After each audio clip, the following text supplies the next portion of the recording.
Mommy, you basically see about Kotoso. No, Mommy, I could concern. Pepoga, send me sicker from Lemonade Finance and let me £10. Lemonade Finance. Say they're sending money back home from UK, Canada, and now US. I accepted a instant charges. Exchange waiting in Sudia. Unbeatable. Resume promo code no Dr. Likey. Nenya £10, $10, and now $10 What first transaction? What is send this car coffee? No, dial to Lemon and Finance.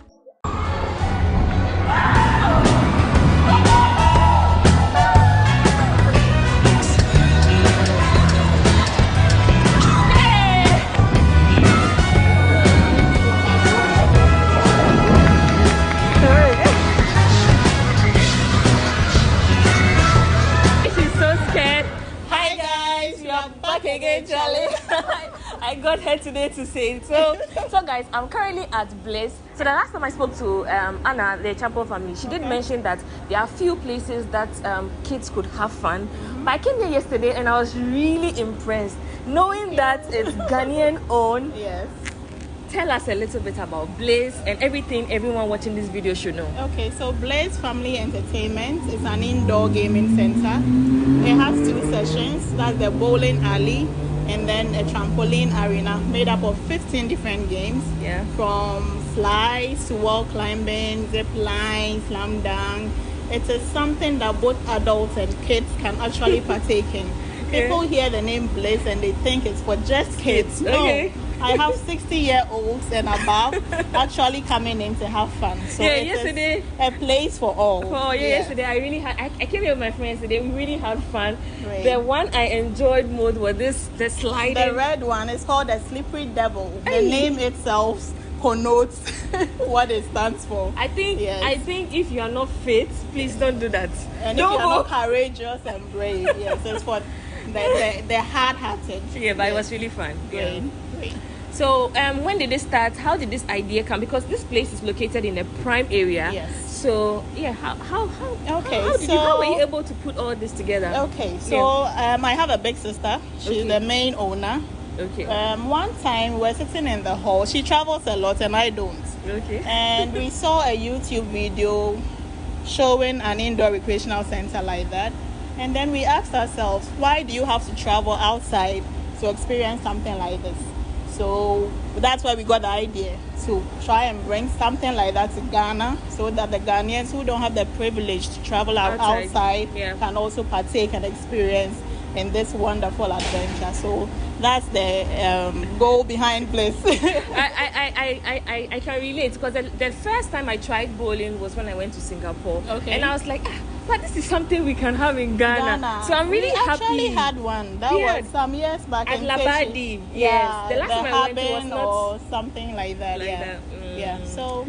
Oh, okay. This place. So who owns the place? My big sister owns the place. Is she Ghanaian? She's Ghanaian, 100% Ghanaian, owned by a woman. Wow. Okay, this is why you need to support Ghanaian-owned businesses. Yes. If you are in Ghana, if you are in even in the neighboring parts of Ghana, come to Bliss, come and have fun with you and your kids. In fact, as she said, it's not only... And our rates are affordable. Usually when you mention 110 for an hour for kids, people think that it's just jumping. But you can attest to the fact that when you got into the arena, there were so many different activities to partake in. In fact, the 1 hour wasn't enough. Yes. So you have so many things. The 1 hour, The 110 for 1 hour is worth it, actually. Okay, Thank so you. how much is the bowling experience? For the bowling, it's 120 Ghana cedis per head per game. Okay. If you come in a group of 5 to 9, you get a 5% discount each. Okay. 10 and above, 10% discount each. Okay. Same applies for the trampoline as well. Okay. So apart from the indoor games, what other activities do you have? What do you have here apart from the? Okay, so we have an indoor seating area. We have a bar, a restaurant, and an outdoor seating area with a snooker for my boys who like to chill and have fun. Yes, Friday nights. Friday nights, yes. And we are planning on bringing in some karaoke activities and trivia nights and all that. So we have a lot in the line. We're just working on it. It will pop up soon. Okay. So I'm sure everyone will be interested. I mean, it is in Accra, yes, but not everybody in Ghana is in Accra. Okay. So what's the plan for this? What's the plan for other people in the north? Yes. Other people, because I really put them at heart. A few years to come, we only don't want to have Accra's happiest place. We want to have Kumasi's happiest place, Bolgatanga's happiest place, Tamale's happiest place, Takrade's happiest place. So the goal is to expand across Ghana and in fact beyond. Okay. Yes. Okay, so you heard it from her. She's Lauren. Oh, I didn't even introduce you. Can you imagine? Guys, forgive me. I was so excited yesterday when I came. Because it was dark yesterday, so we had to do it this morning. Yes. But then I really had fun. Okay. Yesterday was my second time here, okay, and I really had a good time great. here. So come, and you forgot to mention, it comes with free water. Yes, it comes with free water. So after jumping, you deserve some free water to quench the thirst after all the adrenaline and the fatigue. So yes, that's the package. And my name is Laurentia Bobtoya. I'm the MD of Blaze Family Entertainment. Thank you. Mwah.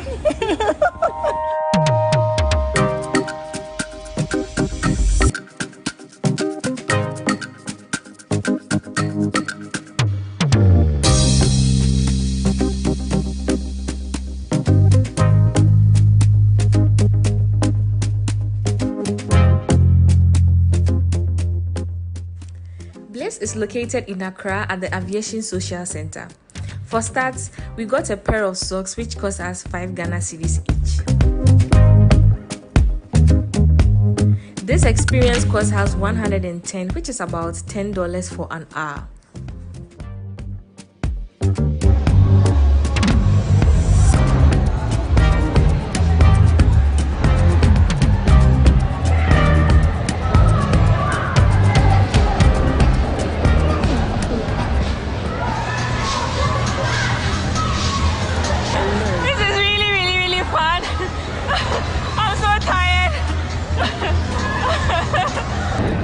So I came here with my friend and she doesn't want to jump. She says she's so scared. So this is also the basketball.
The bowling experience is also 120 Ghana cedis, which is about $11 per person.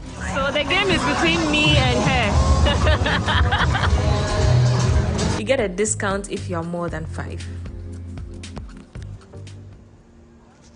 So guys, I hope you enjoyed watching this vlog as much as I enjoyed being here. Don't forget to subscribe, like, and share. Until next time, on my next video, I want to say I love you all. Bye.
We were also told that foreign bondholders are going to get 30% haircut on their principal.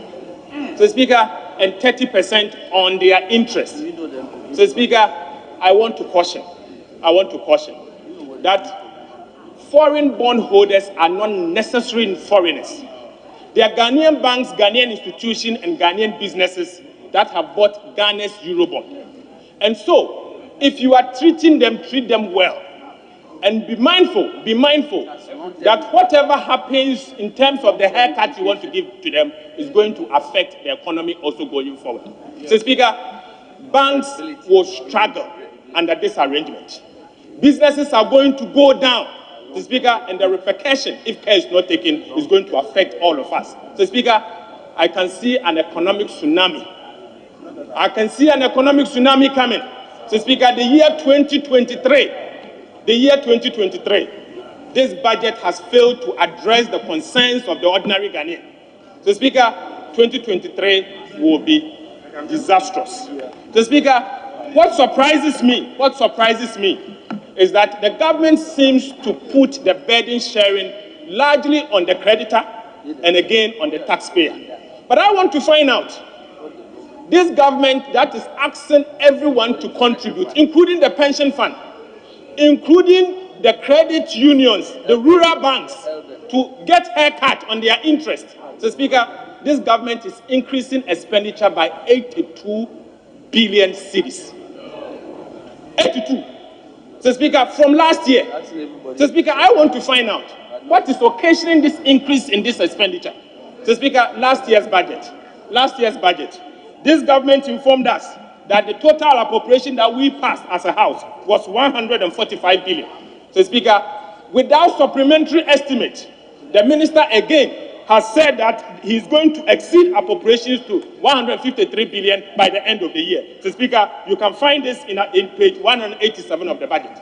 So, Speaker, who authorized the minister to spend in excess of appropriations? So, Speaker, this is a case of another censorship motion. Who authorized the minister? So, Speaker, we approved for you to spend 145 billion. You are saying you are going to spend in excess of that to 153 billion, your own budget statement. So, Speaker, the minister again informed us that the arrears amount he owes to contractors was 8 billion Ghana cedis in the last budget. Again, in this year's budget, he said the arrears, page 187, he is saying the arrears that he's going to clear in the next 4 years is 37 billion Ghana cedis, Mr. Speaker, and not 8 billion. So are you telling us that within 1 year, you have accumulated almost 30 billion in arrests?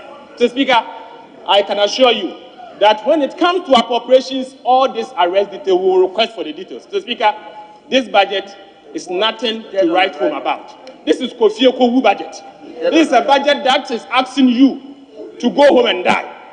This is a bad budget, Mr. Speaker. I believe that as a House, we should have critical look at this budget. Mr. Speaker, the budget is not inspirational. The budget is not inspirational. It is dead on arrival. It is dead on arrival. It is going to impose additional taxes on the people. Mr. Speaker, in the end, remember that His Excellency the President has said to the people of Ghana and to the investor community that there will be no haircut. Not knowing, he announced that there will be no haircut at the time that he was preparing to give domestic bondholders Sapora. At the time that he was preparing to give foreign bondholders Ponkijo. Mr. Speaker, this should be rejected. Thank you very much, Mr. Speaker. Mr. Speaker, to conclude on this matter, let us be minded that this country is going through hardships already. The people of Ghana are already tired of the mismanagement of our economic circumstances. Unemployment is going high. Yet, Mr. Speaker, this budget fails to resolve our concerns. My worry is we should all pray for the Republic of Ghana. Because the way this country is going, until this administration, particularly the economic management team, including the Vice President, leave their job, Mr. Speaker, this country has no future. This country has no future. Thank you very much, Mr. Speaker.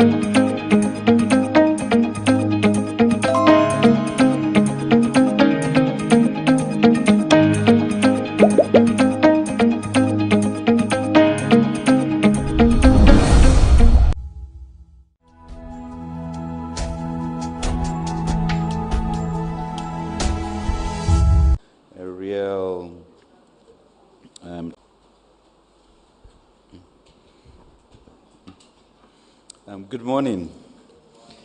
Good morning.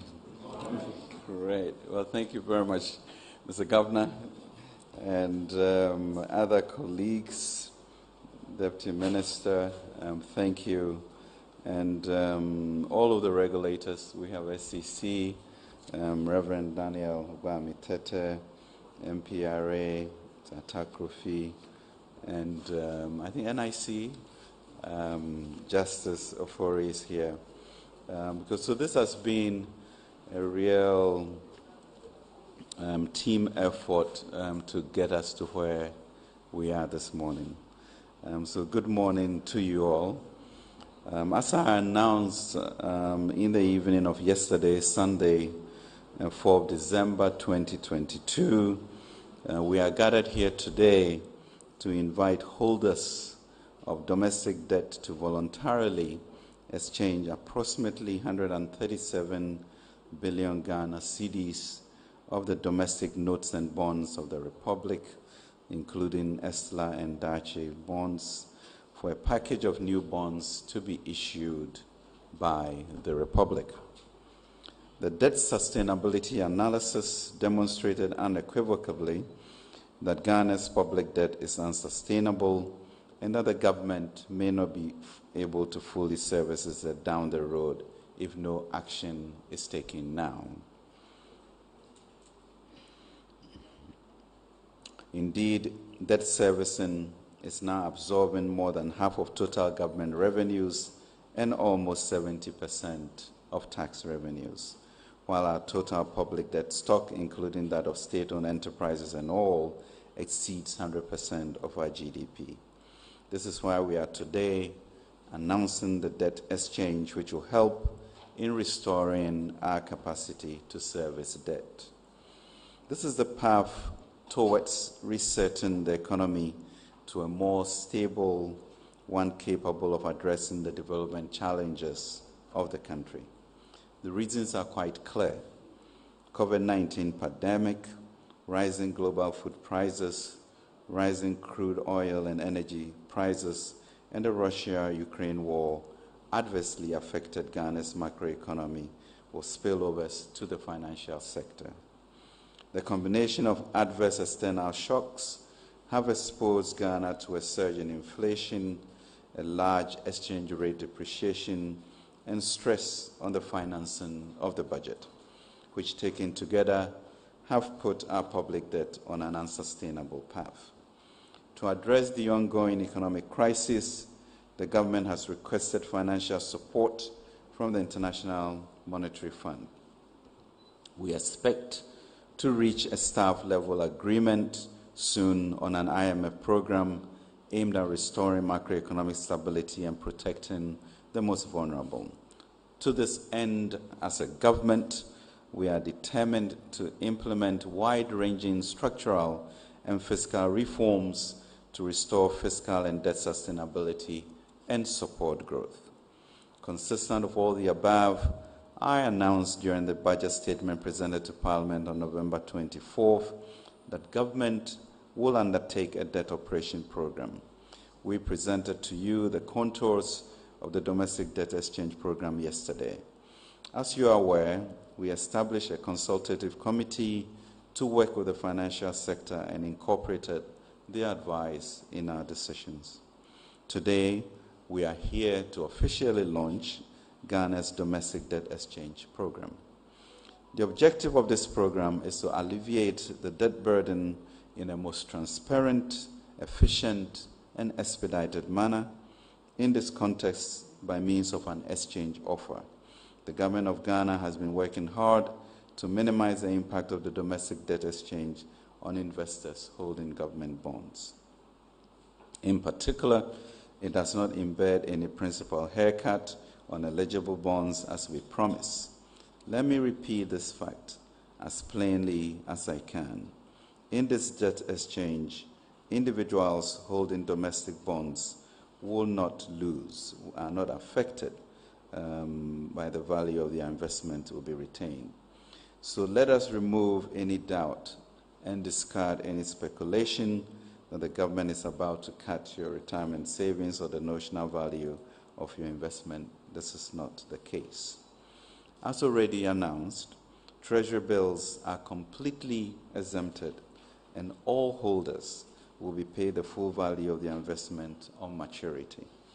There will be no haircut on the principal of bonds. Individuals who hold bonds would also not be affected at all. Our domestic debt operation involves an exchange for new Ghana bonds with a coupon that steps up to 10% as soon as 2025, with zero interest in 2023, and the first interest payment in 2024, and longer average maturity for the bonds. Existing domestic bonds as of 1st December 2022 will be exchanged for a set of 4 new bonds maturing in 2027, 2029, 2032, and 2037. Predetermined allocation ratios are as follows: 17% for the short bonds, 17% for the intermediate bonds, 25% for the medium-term bonds, and 41% for the long-term bonds. The annual coupon on all these new bonds will be set, as I mentioned, at 0% in 2023, 5% in 2024, and 10% from 2025 until maturity. Coupon payments will be semi-annual. For emphasis, this domestic debt exchange program will not affect individual bondholders. This domestic debt exchange is part of a more comprehensive agenda to restore debt and financial sustainability. We are also working towards a restructuring of our external indebtedness, which we will announce in due course. This is a key requirement to allow Ghana's economy to recover as fast as possible from this crisis. This is also a key requirement to secure an IMF support. We are confident that of the measures we are putting in place, including those outlined in the 2023 budget statement and underpinned by a successful IMF program, Ghana will witness a stable and thriving economy from 2023. We accordingly anticipate that inflation will be returned to single digits, ensuring that real return on these new bonds will be protected. As His Excellency the President declared in his address to the nation on 30th October 2020, and I quote, "To restore and sustain debt sustainability, we plan to reduce our total public debt to GDP ratio to some 55% in present value terms by 2028. This can only be achieved through the active participation of all key economic actors. In that perspective, we call upon all domestic debt holders to take their share in ensuring that public debt sustainability is quickly restored by participating in this exchange program. Our pledge to you all is that government will take all appropriate measures to safeguard the solvency of the financial institutions involved in the exchange. Thanks to well-targeted regulatory measures and the creation of a financial stability fund, banks, pension funds, insurance companies, fund managers, and collective investment schemes will be supported to ensure that they are able to meet the obligations to their clients as they fall due. For this reason, the Governor of the Bank of Ghana will follow suit with details of the necessary assistance in due course. We have also dialogued extensively with regulators across the financial sector, including the Securities and Exchange Commission, National Insurance Commission, and the National Pensions Regulatory Authority, to agree that regulatory forbearance will be provided to all entities whose financial position is adversely affected by virtue of participating in this exchange.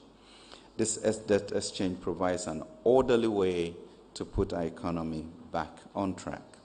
These efforts will be complemented by fiscal measures to protect the neediest and most vulnerable in society. The government expects overwhelming support to this exchange, and in truth, the success of this necessary endeavor depends, of course, upon the public's cooperation. That would also mean the media being helpful in disseminating the right information to economic actors. We are all in this together, and we intend to get out of this together. The alternative will be a far worse economic crisis with protracted closure from international markets, including imported goods and services, and further domestic economic instability, both for the real economy and the financial sector. It would also mean depleted fiscal resources to support the neediest. Ghana is not the first nation to undertake such domestic debt operation. To illustrate the point, let me cite examples of just two countries among many others in the last decade. Jamaica resorted to such operations in the past, notably in 2010 and 2013. In both cases, it shows the sense of responsibility of the American people and proceeded through a voluntary approach. The approach was highly successful, as more than 99% of holders of domestic bonds participated in the exchange. On the contrary, in the case of Greece, the authorities chose to undertake a coercive approach, whereby a law was passed to force people into participating. We intend to avoid as much as possible the Greek approach as we strive to reach a consensual solution with our bondholders, which really is the Ghanaian way. In any case, the good news is that the domestic debt exchange has yielded positive results both in Greece and Jamaica and many others, and will certainly put our economy on a much stronger footing. Greece, as you know, has now recovered full market access. We certainly anticipate a similar success story in Ghana. I want to assure you about the government's commitment to do what is necessary to ensure that we succeed. Ladies and gentlemen, today's announcement is a major policy step that the government is taking over the short period to restore macroeconomic stability, achieve debt sustainability, and get the economy fully back on track in order to create and protect jobs, provide and enhance incomes, foster strong and inclusive growth led by exports, and restore hope to the Ghanaian people. In all humility, I wish to remind each and every one of us that Ghana is the only home we have. Its progress and prosperity are our collective duty. We have overcome many challenges and risen to the occasion many times before. We are a resilient society. Thankfully, today our development is in a far more advanced stage than before when other challenges confronted us. We have made big progress over the years, and the progress before us is even greater. This is another challenge which we must surely overcome, and overcome we must, for our sake and for the sake of our children. Together, we can beat this. Our ultimate goal, when all is done, is to put our nation into a sustainable development path, one of fiscal responsibility and rectitude, economic stability and growth that will truly translate into improving the lives of the people and all of the nation's economic actors, including investors. Your support, fellow Ghanaians, can help us realize this ambition. I say this because I know that together we shall triumph, and as in the days of Nehemiah, let us all rise up, family by family, and rebuild together. Let us make our income budget a reality. Thank you, and may God bless our homeland, Ghana. Thank you.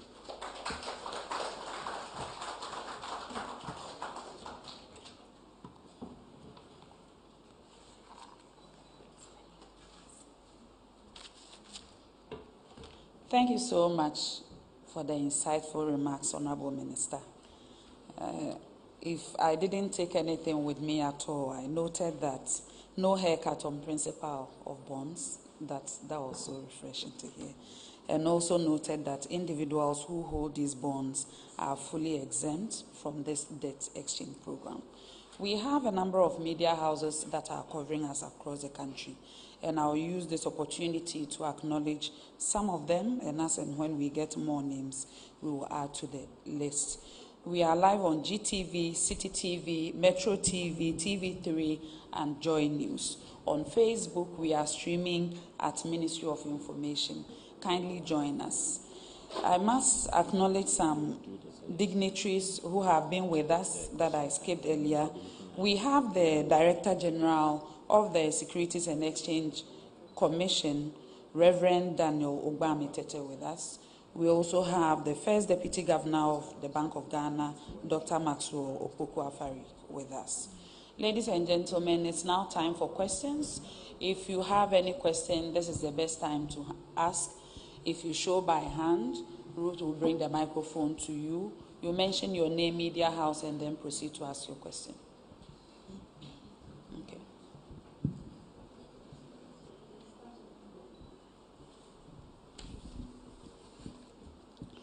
Kindly keep the questions brief so that we can take more questions. All right. Thank you very much. My name is Stella G. Jom-Sugli. I work with GhanaWeb. So I heard the Honorable Minister say that individual bondholders will not be affected. So can you give us a vivid breakdown of the particular people whose debt instruments will be affected? Because there's been reports in the media that some EcoBank, DataBank, and other people are losing part of their investment. So we would like to kindly know which people are going to be affected. Thank you for the question, please. Okay. Hi there, my name is Cooper Inveen from Reuters. I kind of want to elaborate on that question a little bit more. We talk about individual bondholders not being affected, but a lot of retail investors in bonds actually hold their bonds through pension and mutual funds, which I presume would be classified as institutions. So how would individuals who hold their bonds through pension and mutual funds be protected? Thanks. Thank you for the question.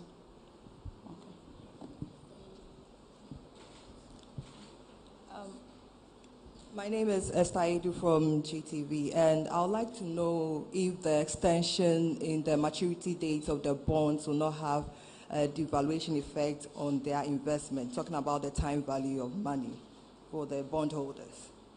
Thank you for the question, Minister. We can take two more before we invite the Minister for his responses. Okay. My name is Winston with Metro TV. I heard the Finance Minister say he intends to bring a single-digit inflation come soon. Already we are hovering around 44.4%. We have not yet seen any clear path policy-wise in how we intend to bring inflation downwards. Also, I'd like to inquire from the Finance Minister concerning yesterday's statement that the Finance Minister said the Treasury bills are protected as there's full redemption for the domestic debt, but the other local debt instruments, such as the fixed debt, bank debt holdings, are to be exchanged for 4 instruments with different maturity dates. So implicitly, there's going to be haircut. Compared to what he said, there will not be haircut going forward. Thank you for the question. We can take one more, then we'll go to the minister for his responses. All right. My name is Ebenezer Sabute from JFM. Okay, my name is Ebenezer Sabute from JFM. My first question has to do with market confidence. I want to know the plan government is trying to do to ensure that this doesn't affect market confidence. And then secondly, it's like everyone is taking a hit from this crisis. What hit is government taking to ensure that we all, share we all contribute to getting this economy back on track? Thank you.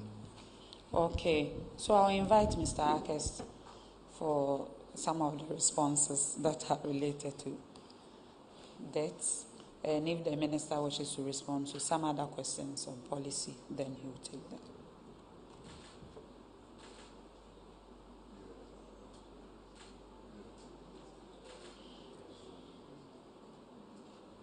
Okay. Oh, yes, please.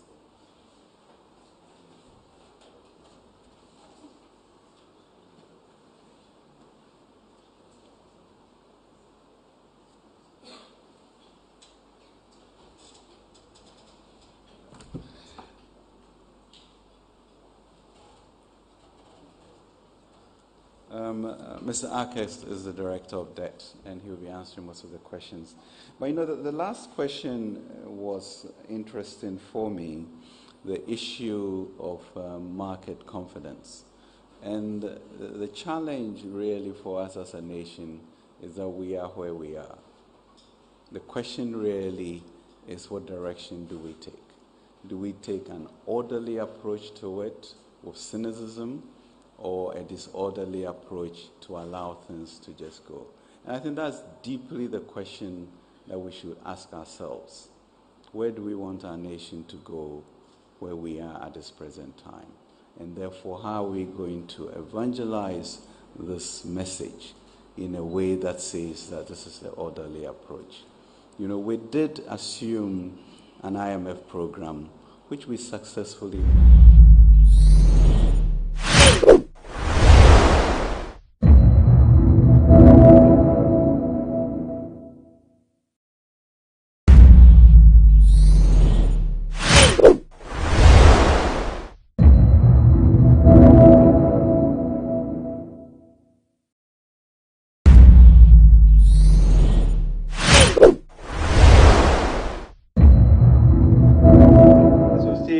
discernment and vision, integrity and courage, that through the labors of government, this land and people may be well and truly served, and our good purposes for the common human life be realized in our midst.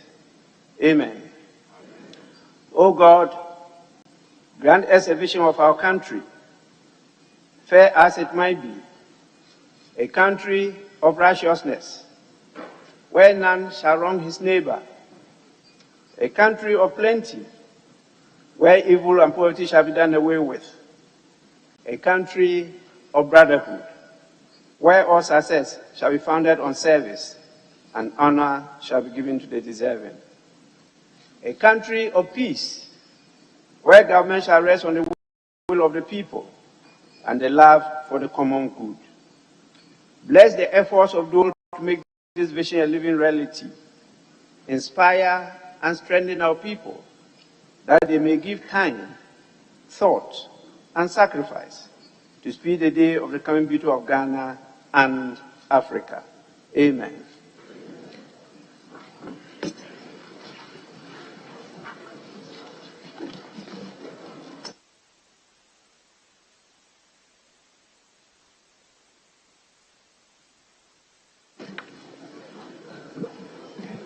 Honorable members, let me, on behalf of leadership and on my part, apologize for keeping you waiting. We had to agree on the ground rules proceed to end the debate on the budget today, and also on the way forward after the conclusion of the debate. Because committees will have to now go into the details of the provisions that have been proposed for each sector. And so it took a lot of time in the discussion with leadership and the Ministry of Finance.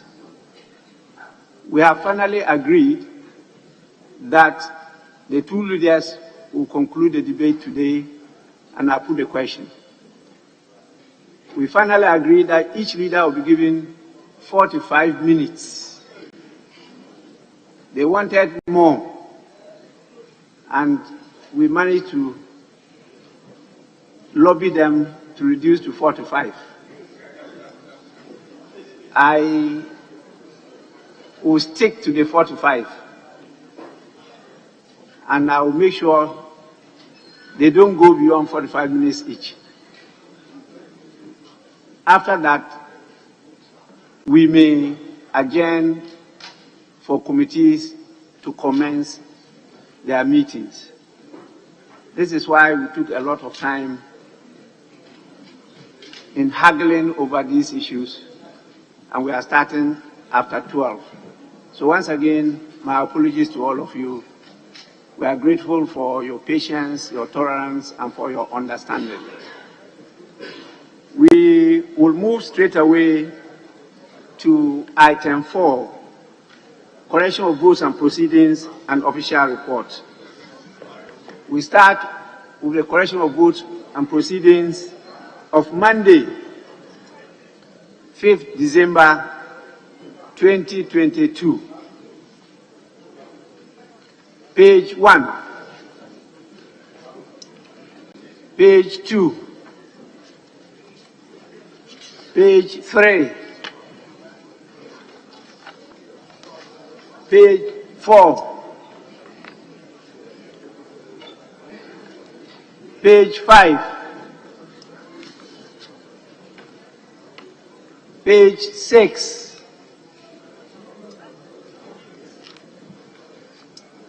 page 7,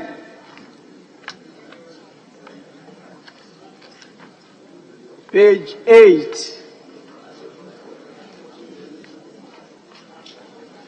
page 9,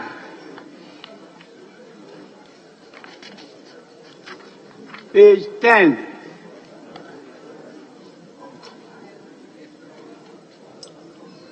page 11,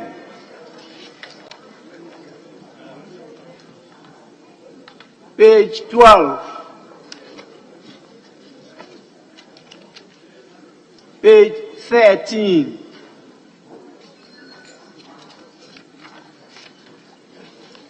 page 14,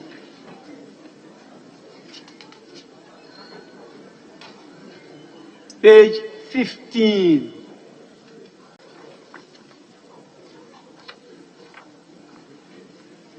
page 16,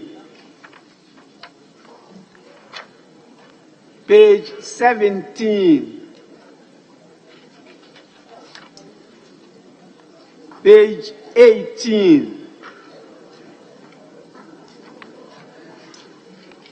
page 19.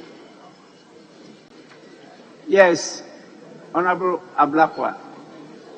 I'm going to write on speaker. Right on speaker, please, at page 19, item number XII. The name is Miss Bella Ashiagbo. It should be ASHIAGBOR. The G has been left out. Thank you, Mr. Speaker. Table office, kindly take note of the spelling of the name. Page 20. Yes, please. Honorable Speaker, page 20, Roman numeral XXII should be Mrs. Atre Frimpong Menu, not Mr. Thank you. Table office, the name is Mrs., not Mr. Kindly take note. Page 21. Page 2.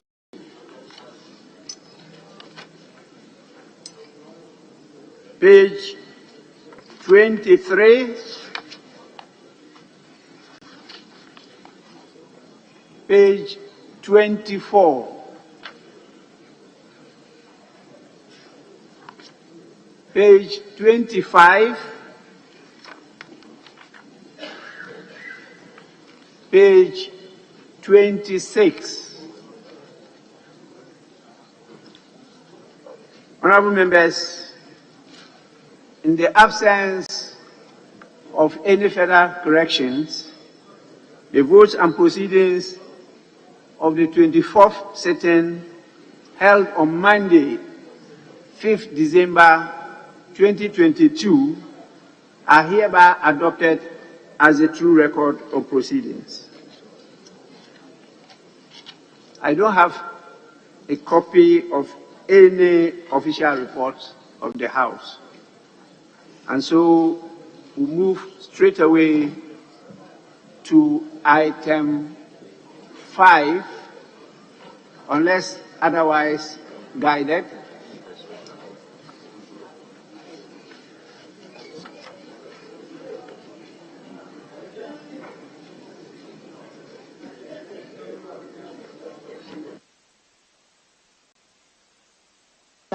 Speaker, as was agreed and you rightly announced, the two leaders will conclude with the debate. But just to notify colleagues that we have some outstanding motions that are due to be taken by the Finance Committee, are related appropriately with the ranking member and the chair. So after the conclusion, we'll proceed to take those motions. So I just to notify the House. So I guess we are ready to.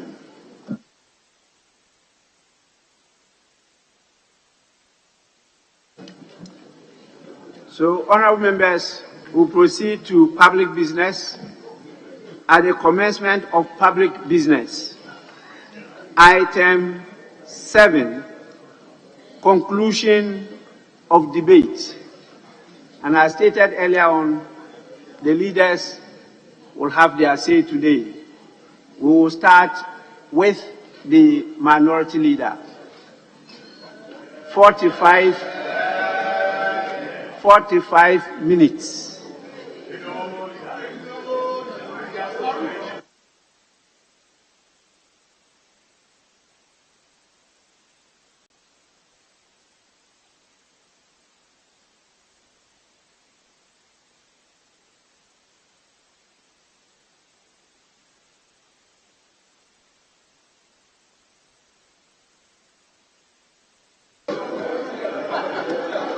Well, Speaker, let me thank you for the opportunity to contribute to the motion that this House approves the budget statement for the 2023 financial year. And in doing so, Mr. Speaker, to thank you for the contribution. Mr. Speaker, to say that our country, Ghana, is in crisis, an economic crisis, a deep crisis, is an understatement. Indeed, President Nana Addo Dankwa himself, on Sunday, 30th October 2022, addressed the nation. The President said, and I quote, "We are in crisis. I do not exaggerate when I say so." Mr. Speaker, what he failed to add was to take responsibility for leading this country into this economic turmoil, economic mess, and economic crisis. President Nana Addo Dankwa must gather courage, full responsibility for how incompetently he and his men, in particular his Minister of Finance, have so mismanaged the Ghanaian economy. Mr. Speaker, to paraphrase him further, he said, and I quote, "The whole world has been taken aback by the speed with which inflation has eaten away people's incomes. Economies big and small have experienced over this year alone the highest rise in cost of living over a generation, the highest rise in government borrowing in over 50 years. Mr. Speaker, he has borrowed more than any other president under the Fourth Republic. President John Dramani Mahama and the NDC between 2013 and 2016 is reported to have borrowed in the region of $3.5 billion US. Mr. Speaker, President Nana Addo Dankwa and his MPP within this short period have borrowed $11 billion US. And therefore the crisis we are in today is the result of irresponsible, reckless borrowing which has not gone in to build infrastructure to spur our economy for growth. Mr. Speaker, as I listened to the Minister for Finance, I came to the conclusion the light at the end of the tunnel has been turned off, and turned off on the Ghanaian economy.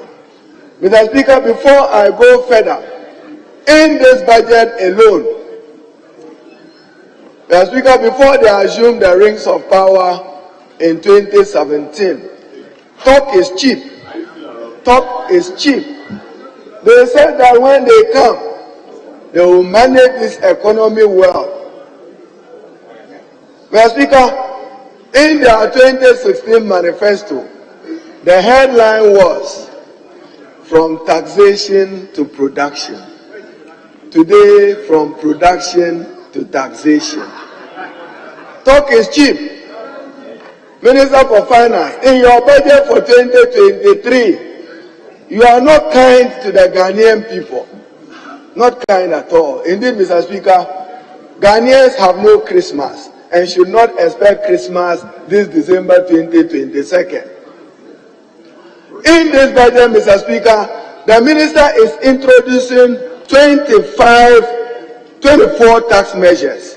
And Mr. Speaker, I'd like to state them for the record. He wants to reintroduce road tolls. How much we have lost from road tolls between 2022-23, who must be held responsible for it? You. Because you came and said you will do away with road tolls and that e-levy will compensate for it. You are reintroducing road tolls. We told you so. This gallant NDC minority, we said you will be back to road tolls because you need the revenue from road tolls and you need road tolls in order for the private sector to participate in the building of build, operate, transfer infrastructure. But at least some laws have been made and occasioned by your misjudgment in doing away with it. Mr. Speaker, one of the major taxes introduced in this budget is a VAT of 2.5% increase. And Mr. Speaker, without going further, we in the NDC minority group will fiercely resist and fight the imposition of this additional tax on Ghanaians and Ghanaian businesses because, Mr. Speaker, it will only exacerbate and increase the hardships they are already going through. It will increase the cost of doing business for many Ghanaians and it will make it difficult for ordinary Ghanaians to cope. Mr. Speaker, is it not ironic that under President Nana Addo Dankwa and Minister Ken Oforiatta today, we are told that the minimum wage is 14.8 Ghana cedis. Mr. Speaker, and a loaf of bread is 25 Ghana cedis. So it means you must work for 2 days in order to be able to afford a loaf of bread in Ghana under their watch. You have a minimum wage of 14.8 Ghana cedis and you have a loaf of bread buying for 25 Ghana cedis in Nana Addo Dankwa's government. Mr. Speaker, still back to VAT, 2.5% VAT. Mr. Speaker, where is morality in this country? In 1995, President Nana Addo Dankwa led Ghanaians opposing VAT and saying it was not a good tax measure. has he any moral right to ask this august House to help him increase VAT by 2.5%? If he wants, then he owe Ghanaians an apology, saying that he was misled and misguided in 1995 when the NDC group sought to introduce this wedding. At least for today, VAT accounts for 15 billion every other year. In the 2023 budget, you estimate getting 23.9 billion. Yet you chastise and bastardize the NDC that VAT was not good. Today, morality and reality check. You want an increase in VAT of 2.5%. You have a difficulty convincing us to support you because we want to hold the moral high ground that it was immoral at the time, as you said, and therefore it will be immoral for us to support you to increase VAT by 2.5%. Mr. Speaker, in this budget of 2023, the minister is increasing personal income tax by 35%. So if you earn your income, he's wading into it to take 35% home. The workers are asking, if you take 35% home, then they live on what? What will they live on? Maybe an additional adjustment of the income threshold will have to be undertaken. Other than that, Mr. Speaker, it will only be in Ghana that persons are paying more income tax than corporate tax. How can this happen? Competent hands, competent taxes, 35% tax. Mr. Speaker, vehicle income tax to be reviewed and increased. And Mr. Speaker, on the 2.5% value added tax, our concern is that if you do an adjustment of it on the 15% VAT, cumulatively you are likely to increase VAT to 21.9%. Because there's already 2.5% national health insurance levy, 2.5% GET fund levy. So cumulatively, Ghanaians will be paying 2.5% value added tax. Even the input credit that, for instance, pharmaceuticals and others had advantage to deduct it, they will be denied that opportunity. Mr. Speaker, that brings us close only to Morocco and another country which is charging 20% VAT. Therefore, Mr. Speaker, it is the submission of the minority group that from the 2.5% VAT, you are likely to rake in about 2.4 to 2.8 billion Ghana cedis. Go and cut expenditure somewhere by 2.4 billion and don't burden Ghanaians with any additional 2.5%. So go back to your office of government machinery and then reduce the tax rate there. Mr. Speaker, we have been that we should blame COVID and blame exogenous factors. Very soon we'll blame the Queen's death on the poor performance of the Ghanaian economy. They are quick. And Mr. Speaker, their manifesto in 2016, they said they wanted to end the suffering of Ghanaians. You have succeeded in increasing the suffering of Ghanaians. Mr. Speaker, on Friday, because it was a holiday, I prayed Juma in Tamale. And I was very interested in the Hutuba, the sermon of the Imam Habib, when he said in Dagbani, he was saying a prayer for the president and the minister. He said in Dagbani, Tumbanma Mia, Tumbanma Mia, and I add my own, the Mia, gum, gum, gum, gum, gum, gum, gum.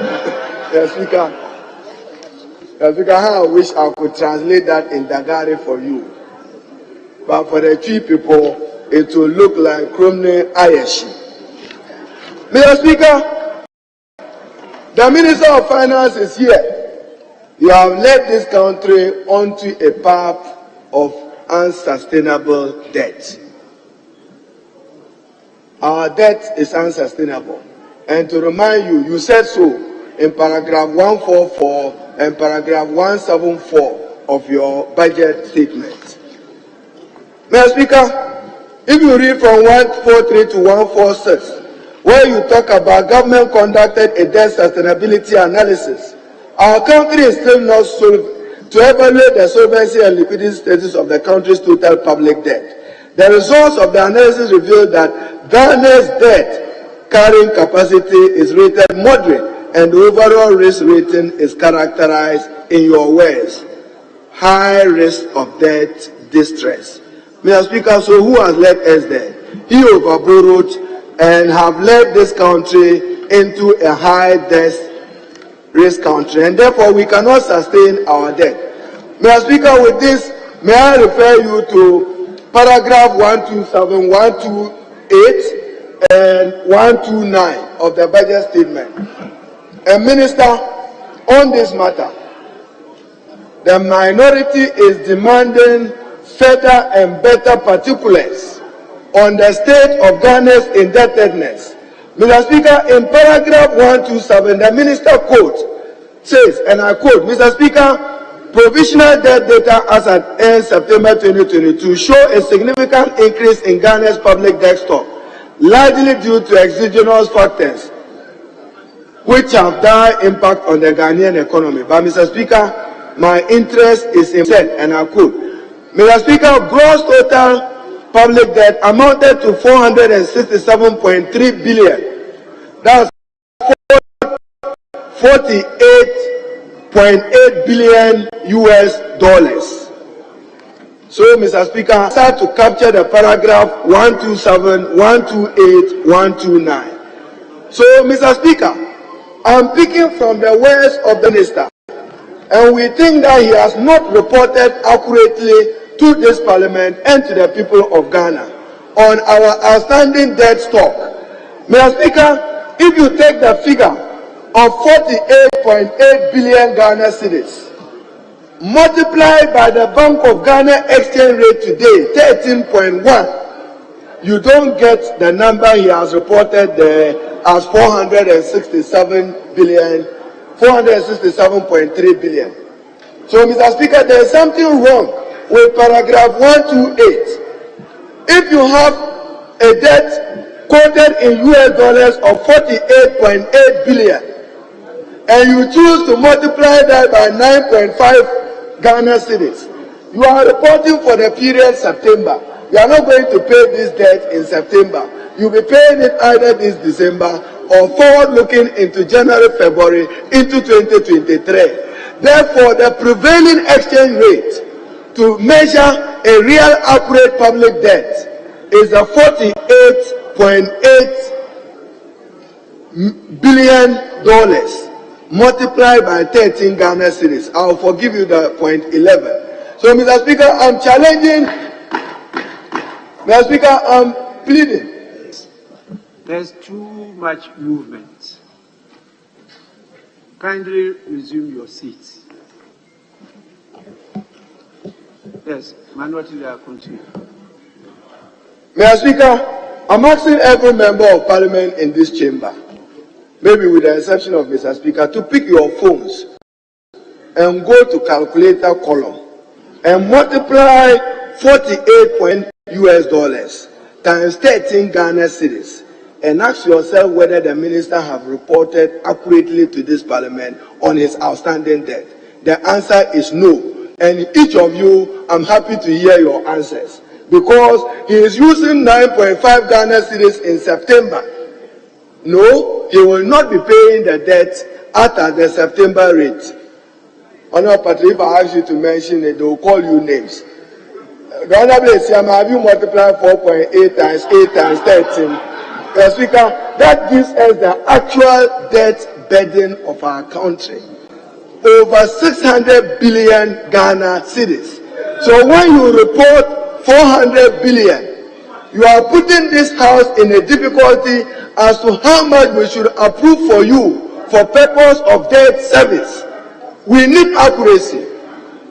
And Mr. Speaker, apart from that, the minister himself, in his opening paragraph, stated that because of forex losses alone, debt service increased by 93 billion. So he agrees with my assumptions. How did he get this 93 billion that he quotes in his budget statement, Mr. Speaker? It means he multiplied it by the existing exchange rate. So we are saying that for this parliament to accurately support him to service debt, we need to know the actual debt. And the 48 billion is as of September. Probably at the end of December, it may be 50 50 billion US dollars multiplied at the exchange rate. So, Mr. Speaker, when this minority says that this minister have contributed to our crisis, he must accept so.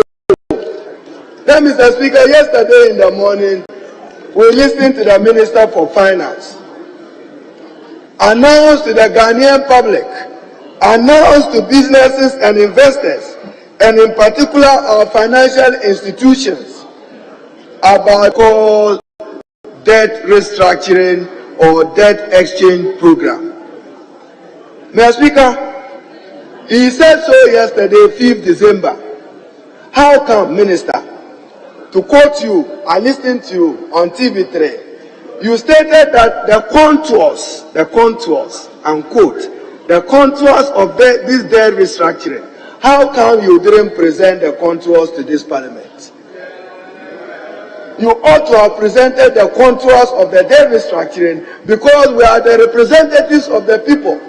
You cannot impose it on them. It is public debt, not your debt, not personal debt. It's the debt for the people of Ghana. Therefore, if you come to parliament and you will not fully disclose the contours of your debt exchange, Mr. Speaker, we ask the fundamental questions: were the financial institutions adequately consulted?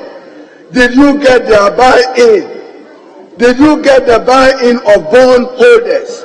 You have said that individuals will not be affected, but don't forget, Minister, that individuals will suffer because individuals normally buy the bonds through institutions. No individual goes straight to the market. The institutions do so on their behalf, and therefore those individuals will suffer it.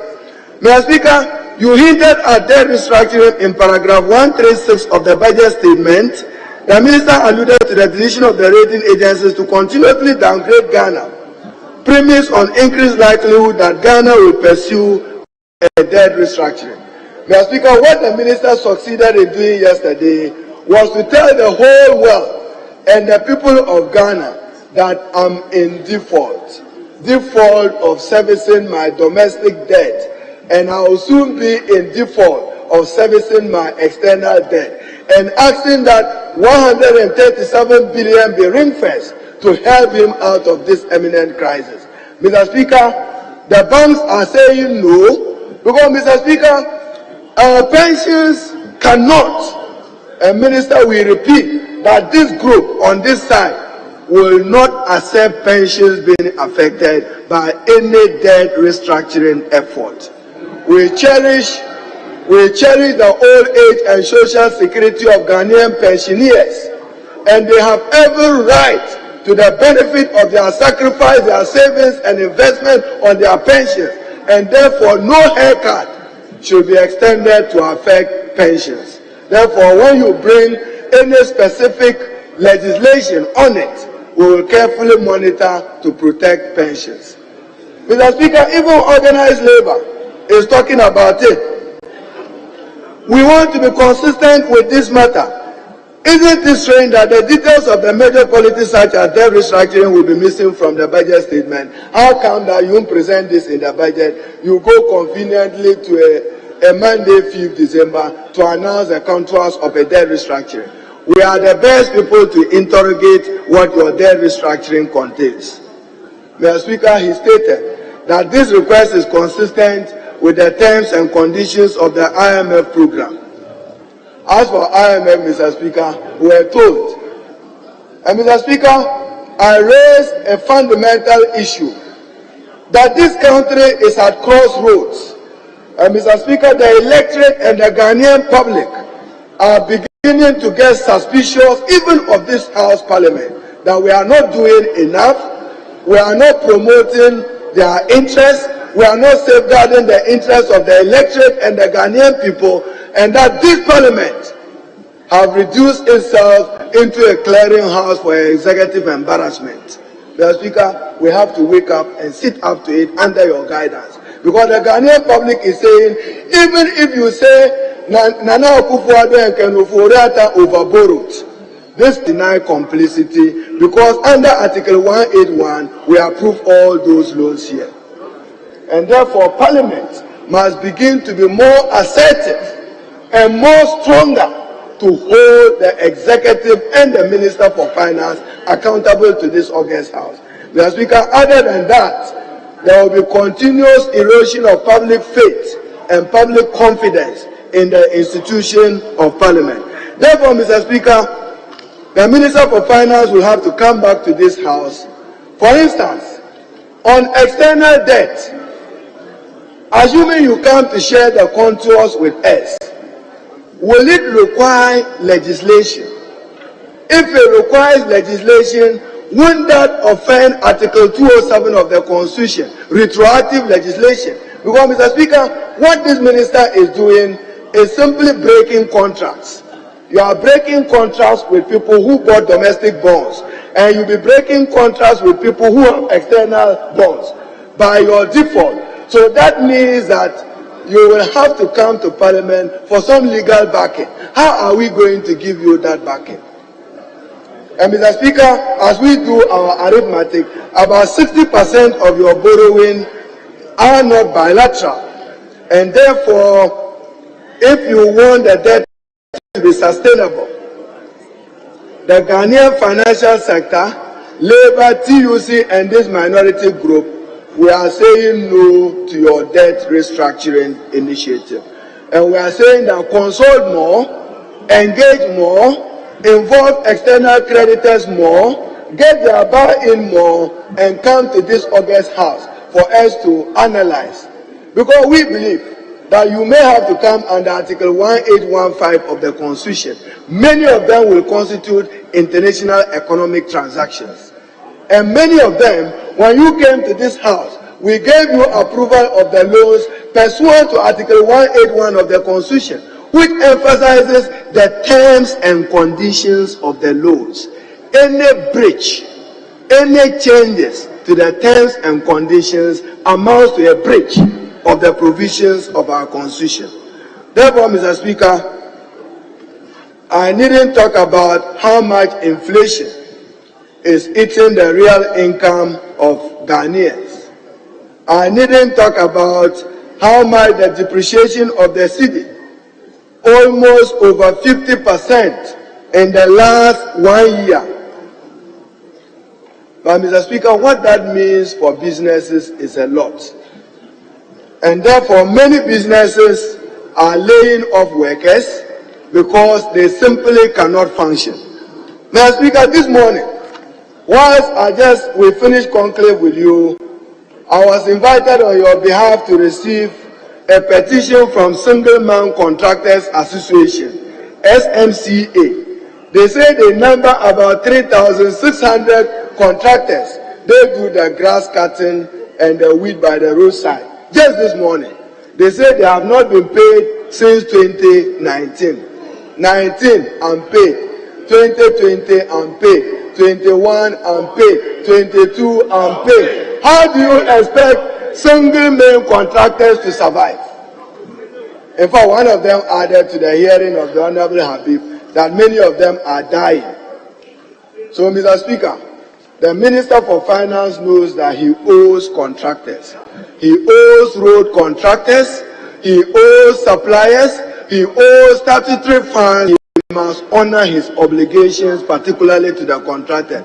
Mr. Speaker, what is more worrying is that a contractor who was awarded a contract in 2019 or 2021, who has not completed work, who bought a ton of iron rod for 5,000, is today buying the same iron rod for 11,000. The costs have doubled. Will the state accept responsibility for an upward adjustment of more than 50 to 100% of construction costs?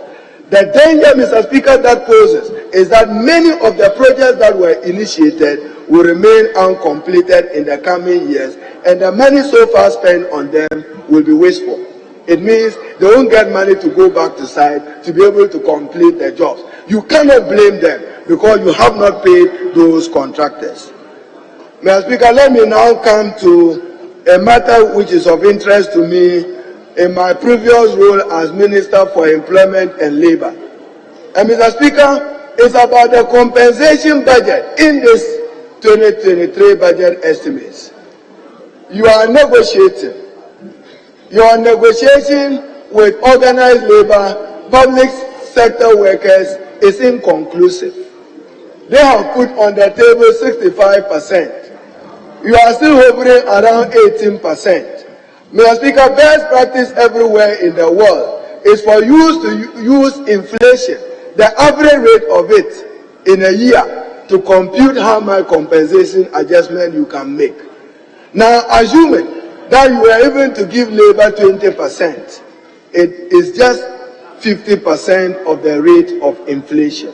What will happen to the value of their income? What will happen to the value of their real income? Now, Mr. Speaker, on this one, we are calling for understanding from TUC and organized labor. Maybe Omo Minister and the government no more. And listen, they should look at you as mobile.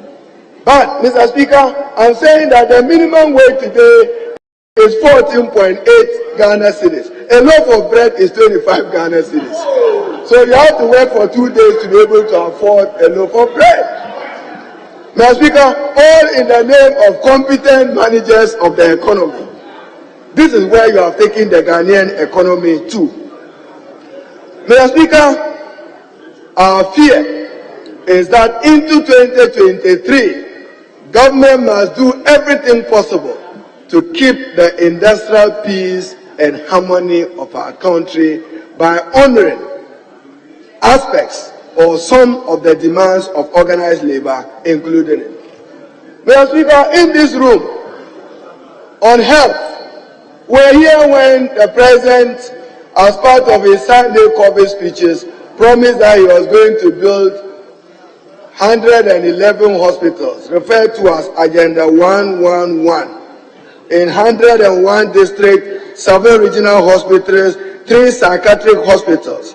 And that work has commenced on 89 of the 101 district hospitals. Mr. Speaker, I've asked our Committee on Health that when you are reporting to this House on the budget for health, bring us evidence that work has started indeed at 89 sites. It is not so. You just gave contractors money for mobilization. Some of them have run away. They have not even visited sites. Work have not commenced. Over 1.3 billion on this initiative. Mr. Speaker, we in the minority demand accountability and nothing more. All the money spent on Agenda 111, come and show us, Mr. Speaker. You see, finally, you have this television. Come and show us where work started, the state of work, 20%, 30%, on all, which contractors are aside. Then, Mr. Speaker, I come to the vexed issue of the Minister allocation for a national cathedral. Now, we have been told that the national cathedral is under the Ministry of Tourism. So we assume that ownership of the cathedral will be the state, not the church. A contradiction. The state, not the church. That is a major contradiction. That a church will run under the supervision of a ministry is repugnant to the provisions of our Constitution on fundamental freedoms, including the freedom of conscience and freedom of religion. Let this project be led and owned by the church and not the state. Mr. Speaker, we are not against the principle. What we are against is, how can you now say that you have allocated 80 million for cathedral? In the last budget, we were told that it emerged from contingency vote. So at least a motion of censure have served a purpose. Now he is reporting that give me approval to spend 80 million on a cathedral. We will do so because, Mr. Speaker, we must keep the unity of this country. Ghana is rated and respected as one of the few countries where religious tolerance and religious coexistence is high. But, Mr. Speaker, how can you say that I'm building a cathedral of $400 million at the instance of the state in these trying times? So the question we are asking is the construction of a cathedral when you cannot buy textbooks for people your priority. If it is your priority, it is not the priority of this group here. But we support the principle that you may want to support a church to have an edifice of a cathedral. But focus, when children cannot afford to have even proper meals under your free senior high school and other things, you want to spend $400 million US. One, the $400 million US, how was it determined? We demand value for money. Procurement, how was it undertaken? We demand openness and transparency when it comes to that. Mr. Speaker, let me now turn to the minister said something very indicative when he said that there will be no new bureaucracies, no new institutions into 2023. And Mr. Speaker, I ask him, the development authorities you came here and created, they are also building toilets and building school blocks. What is the Ministry of Local Government doing? That you think that the Ministry of Local Government cannot build water systems, cannot build schools, cannot build hospitals, it must be done by development authorities.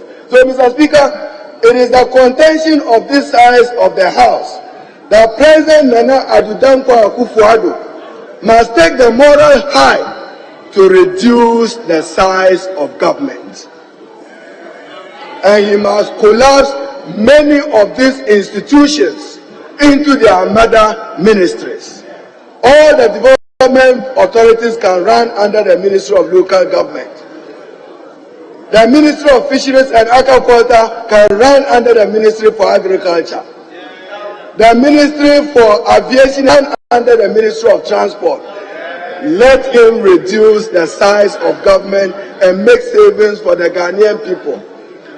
The AIDS Commission can run under the Ministry of Health. You don't need it under Office of Government Machinery. National Identification Authority, we are told, is under the Minister for Interior. And Mr. Speaker, that leads me to, you see now, the Minister is very quiet and very silent on it. Now, $1 million per constituency, Yamutu. $1 million per constituency.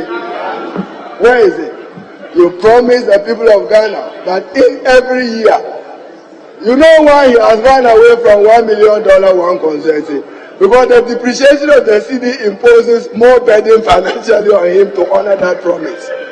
And then you ended up building KVIP toilets in constituencies and said you are providing $1 million. Let any member of parliament stand up and show that in the last 6 years of President Nana Addo Dankwa Akufo-Addo, $1 million have entered his constituency in pursuit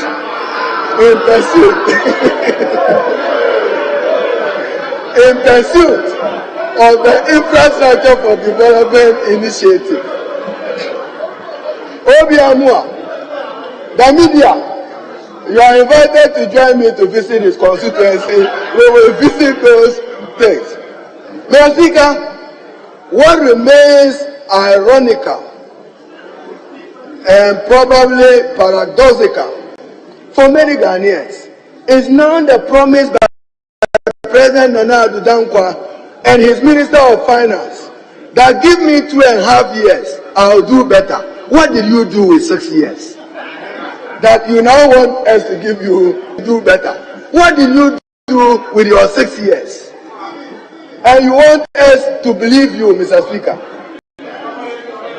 Mr.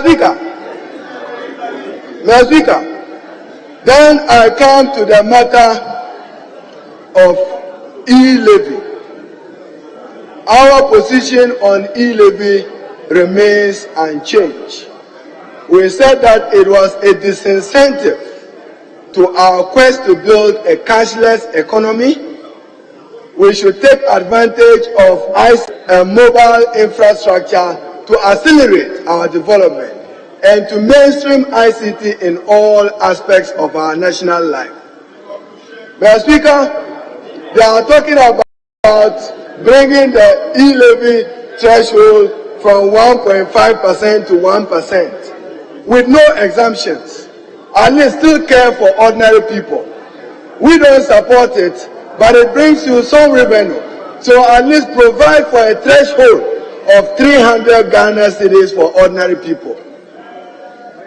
And therefore, when you bring the bill, we will insist that some provision is made for the threshold, even though in principle we do not support it. I saw the Honorable Deputy Minister for Finance argue here strongly, mentioning Haruna Idrisu. Mr. Speaker, I never ever on this floor said that we were for 1% e-levy at 500 threshold. I did, but I did at negotiations at the 12th floor. When I said 11th floor, leader reminds me. So Abina, if you are talking, Honorable Abina, if you are talking about Honorable Deputy Minister for Finance, if you are talking about it was not in this chamber, not on this floor of Parliament, not an official position of this minority. It was part of our negotiations on matters relating to Ejepa and many other things that we protested, that I made an offer on the table that can't you allow e-levy at 1% at the threshold of 500 Ghana. Then, Mr. Speaker, your able deputy, second deputy speaker, Honorable Siyama, was sitting by my right. So he tapped my leg and said, leader, it was through Hododo. In tree that it was too high, and I said, Mr. Speaker, bravo man, what do you have to offer? At that time, you in the Ministry of Finance boycotted and rejected the minority offer, and that gave mobility to our offer. So our offer died on the table.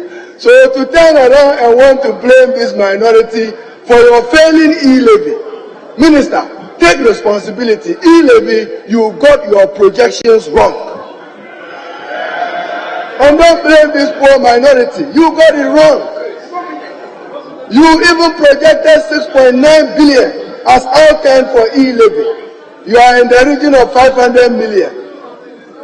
So probably, if you want my education on e-levy, Mr. Speaker, I'm ready to offer it. If you recall, I said that the incidence of e-levy was 3.75% if you added 1.75%. So there was an existing 2%, and I thought that that 2%, the state could share it with the telecoms. That is why I said 1%. Let them keep the cash in and you keep the cash out. Because don't forget, they were charging it at limited threshold, 5,010 Ghana cedis. Now you've opened the envelope for them to charge everybody. So at the transactional level, you are better off asking for the 1% using your regulator. I've been former minister for communication. I'm sure even mobile money, I can take credit that I was part of those who led its introduction, learning from Kenya, M-Pesa, into Ghana. So what you did was to create an opportunity for the significant market shareholder to profit from e-levy and not the state or the government. You simply ignored it. Mr. Speaker, the policies and reforms announced in this budget are simply just not enough. And it is the demand of this group that there must be major expenditure cuts in your budget. That's why some of your tax handle will suffer in our hands. For instance, 1.4 billion allocation for contingency votes. Mr. Speaker, contingency. He wants 1.4 billion. We shouldn't give him that. We should cut it. And so we will cut it. We will cut it. Yes. 1.4 billion. Honorable Minority Leader, you have 5 more minutes. Mr. Speaker, I will stay within time. Then there is 10 million allocated for Ministry of Defense, for Defense Advisory Services. To do what? Take that one too off and go and give it to school feeding. Then, Mr. Speaker, Office of Government Machinery, you are seeking to increase the staff strength from 1,500 to 3,681.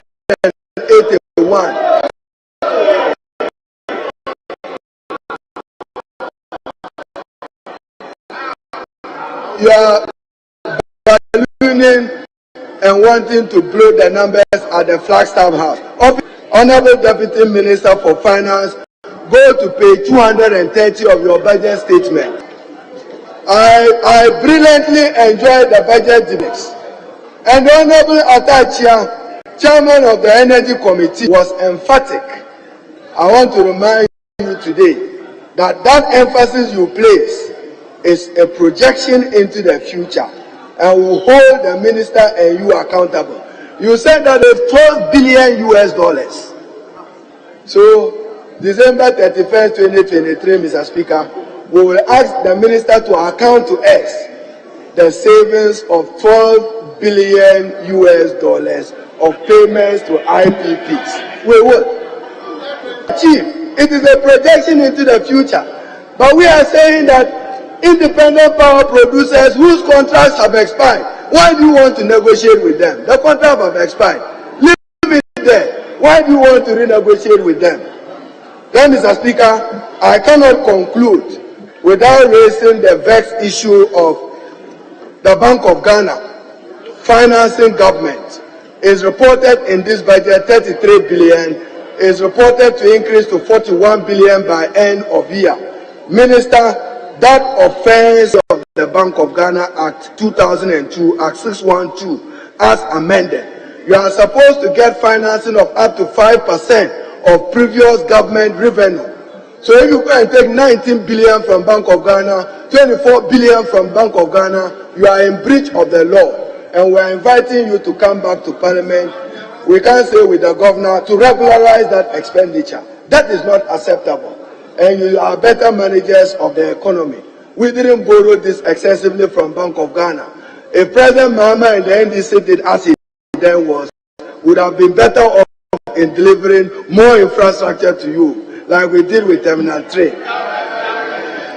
Now, Speaker, the cocoa sector, cocoa contractors, road contractors on coal, you owe them 14 billion. You are saying that you pay them over a period of time. Many of them will survive. It's just like your haircut on bonds. Many people will survive your extension to 2027, 2033 to be able to receive it. So, Mr. Speaker, there is freeze on public sector employment. I hope that it doesn't affect teachers, nurses, and doctors that we need most. Mr. Speaker, let me therefore conclude that we know and we recognize that our country is in crisis, an economic crisis, a crisis precipitated by your incompetence and mismanagement of the economy, your excessive and irresponsible borrowing from 120 billion to over 500 billion in 6 years, exceeding and declaring Ghana a debt, high-risk debt distressed country. So, Mr. Speaker, ordinarily, this is the budget where we should have stood strong with the Ghanaian people. So we say no to VAT, no to your debt exchange regime, no to your 2.5% VAT increase, but to opt for expenditure cap. But Mr. Speaker, 1 minute left. 1 minute. They are praying that this budget fails, and they blame us and blame Ghanaians. Take your failing budget. You have failed Ghanaians. Be mindful of rising costs of living. You have exacerbated hardships and poverty, and accept responsibility for it. I thank you, Mr. Speaker.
Honorable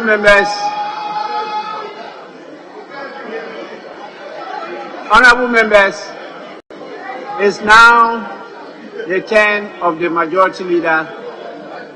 45 minutes. Majority leader, you can start now.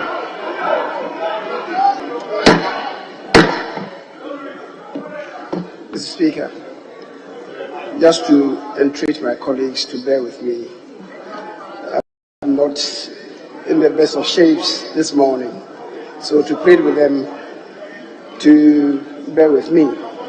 Mr. Speaker,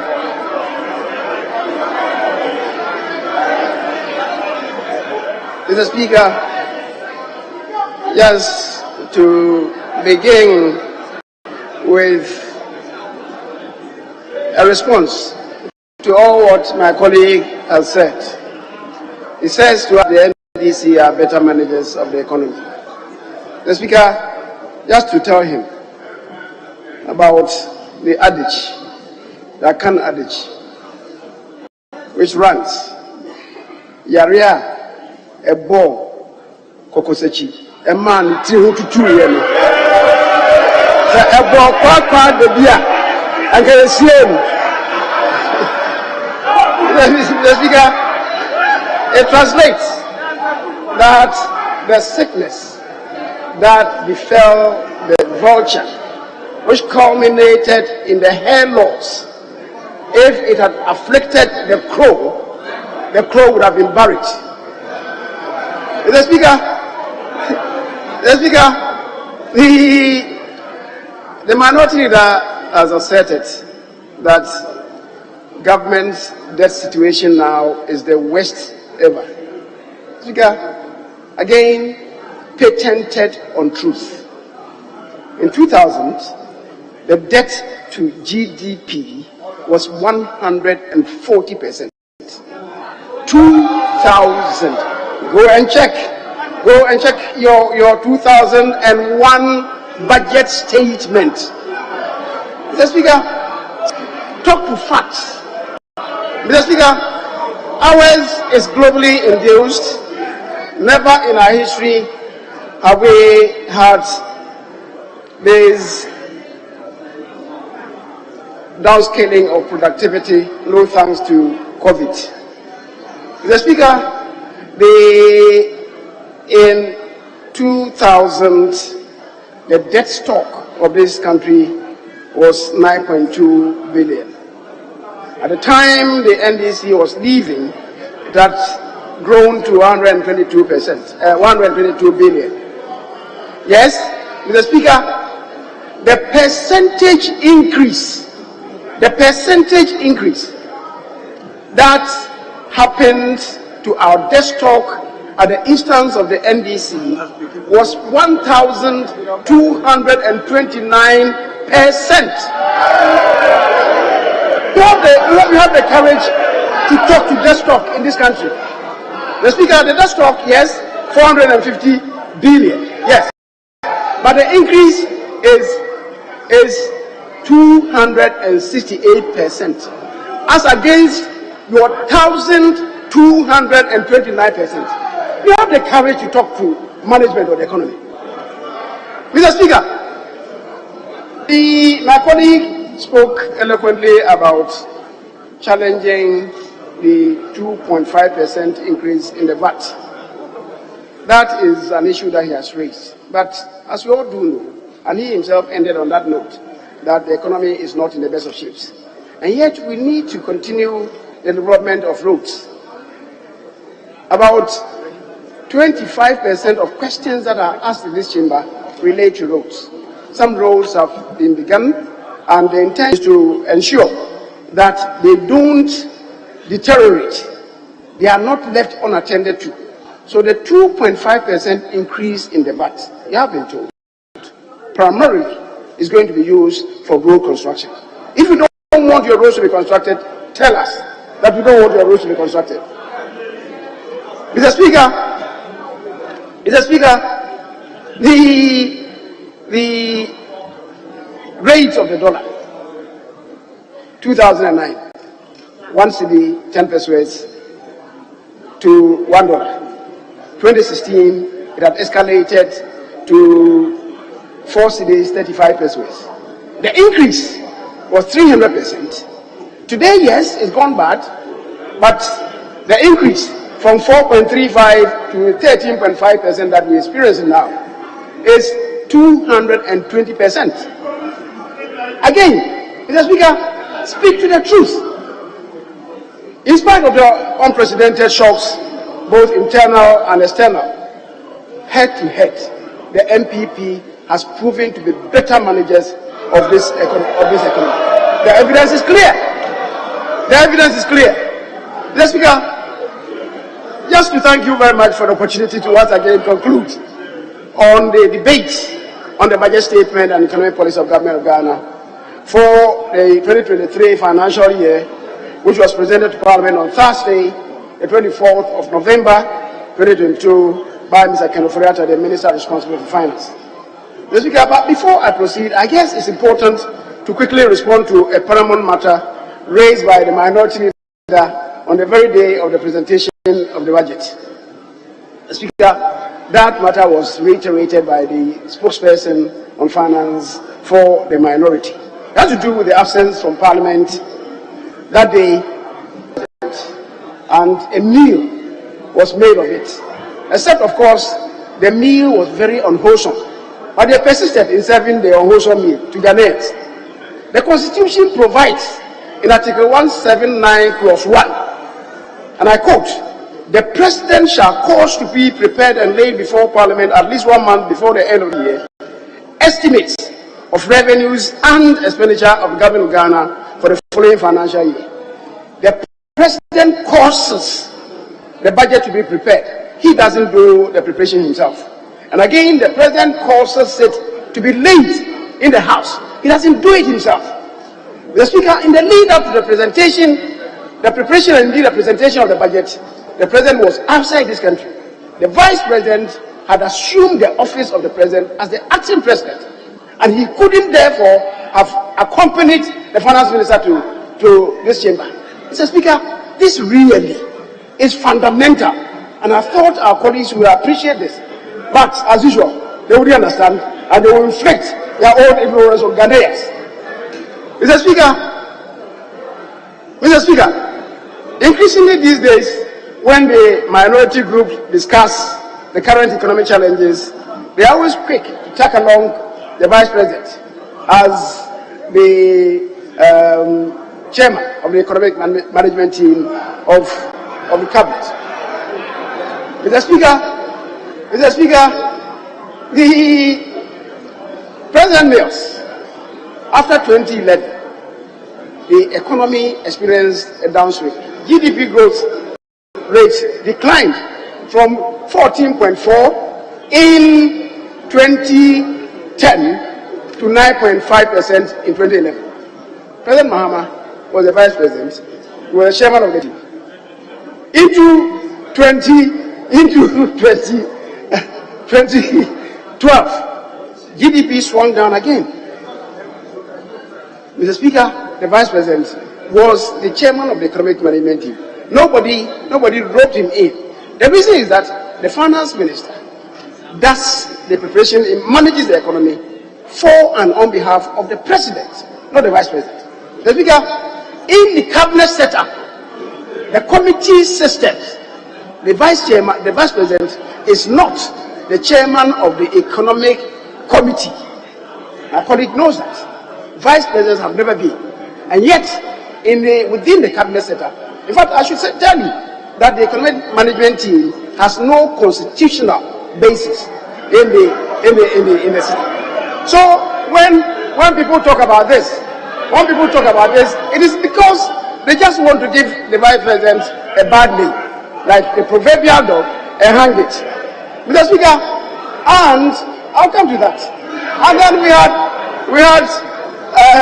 Major Adongo, who referred to the Vice President as the Maguire of the Nana Addo for the team. The Speaker, Maguire, in the current World Cup, he has proven to be the sweeper at the back. I don't know the football in the Honorable Adungo, but if his analysis of the performance of Maguire is correct, and indeed that is what he shares, his analysis of economics with the NDC, then we're in trouble. The NDC is in trouble because his own vision about football is impaired. His impaired vision. In fact, his eyes, he suffers from cataracts in one eye and glaucoma in the other eye. And that is why his prowess is suspect.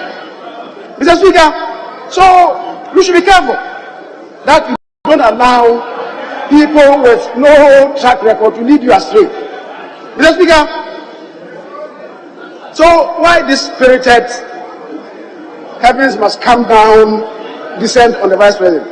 Alaji Dr. Mahmoud Bawumia has already said the answer is obvious. Give a dog a bad name and hang it.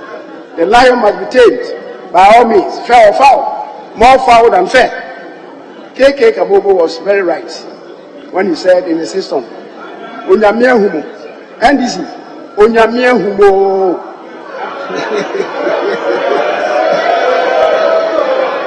Mr. Speaker, the President, through his finance minister, was candid with us, and indeed the country, when he came to present his budget.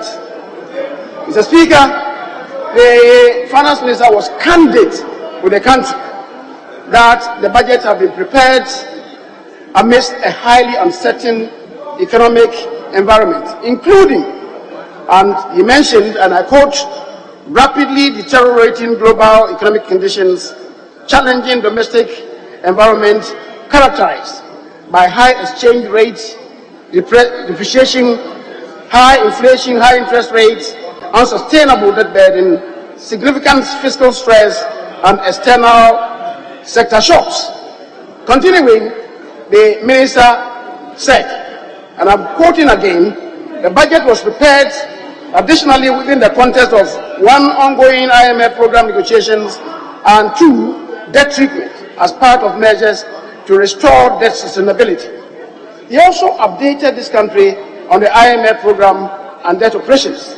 Mr. Speaker, it is significant the level of transparency and accountability that was indeed injected into the crafting of the 2023 budget. That is what the House has been yearning for, and that is what is behind the introduction of the budget bill to involve Parliament, the people's representatives, in the fashioning of national budgets in order to achieve the desired national growth and growth of the living conditions of the masses in a very sustainable manner. Mr. Speaker, this explains why this year, for the first time in the history of the Fourth Republic, a finance minister engaged the leadership of Parliament and indeed some selected parliamentary committees to brief them on the state of the economy, the engagement with the IMF, and the broad strokes of the budget that at the time was being fashioned out. The members who were present spoke candidly about their own expectations and the expectations of the Ghanaian public. One hopes that this encounter begun by the minister would mark a new beginning in the executive parliament discourse in the lead-up to the preparations and indeed presentation of national budgets. In a very candid manner, the minister took the House through the broad contours of the IMF program, including the medium-term macro framework, the continuance of the negotiations towards the achievement of the staff-level agreement by the end of 2022. The Speaker, the minister additionally informed Ghanaians about the IMF program and the debt operations that my colleague related to as part of the measures to ensure debt sustainability. The debt operations are two-pronged: domestic debt operations and external debt operations. The combined effect of these operations will lead to the definition of priorities for the 2023 budget. The Speaker and the Minister spoke about these priorities. That the priorities for the 2023 are the following. First, restoring macroeconomic stability with a view to restoring fiscal and debt sustainability. 2, pursue key structural reforms to to improve public finance management, productivity, and innovation to support durable and inclusive growth. 3, he said, the priority is to address energy sector issues, optimization of domestic revenue mobilization, protect social intervention programs to protect the poor and the vulnerable. And 6, he informed us to pursue key interventions in the real sector, agriculture, industry, and services to enhance domestic productive capacity and improve competitiveness towards the production of value-added exports and import substitution products. The Speaker, the Minister ran us through the key macroeconomic considerations for 2023, and I want to quote what he said. The 2022 GDP has been revised by 3.6%, and the 2023 target now is 2.7%, reflecting the impact of fiscal adjustments and debt treatment. Inflation is expected to moderate from current levels to 20.9% next year. Because, Mr. Speaker, we'll admit that where we are, the levels of inflation really unbearable. The exchange rate depreciation is expected to dip with the inflows from the IMF and other development partners and the impact of fiscal adjustments and debt treatment. The fiscal deficit and primary deficit will be reduced in 2023 due to the impact of fiscal adjustments and the debt operations. Mr. Speaker, the Minister informed that the gross international reserves at 10 billion as of September 2021 and not less than 4.9 months of import cover, and which scaled down to about 6.9 billion as of September 2022, are expected to improve on account of the IMF and other development partners' inflows. The Speaker, he then went on to speak about revenue measures. The revenue measures, the key ones to provide self-sufficiency includes 1, revision of income-based taxes, removal of selected VAT exemptions, revision of excise taxes for selected items, complete removal of discounts on benchmark values, undertake e-levy reforms to close loopholes, leakages, and improve patronage and enhance yields. And 6, to implement the unified property rate collection, convert the National Fiscal Stabilization Levy to Growth and Sustainability Levy to rope in all entities.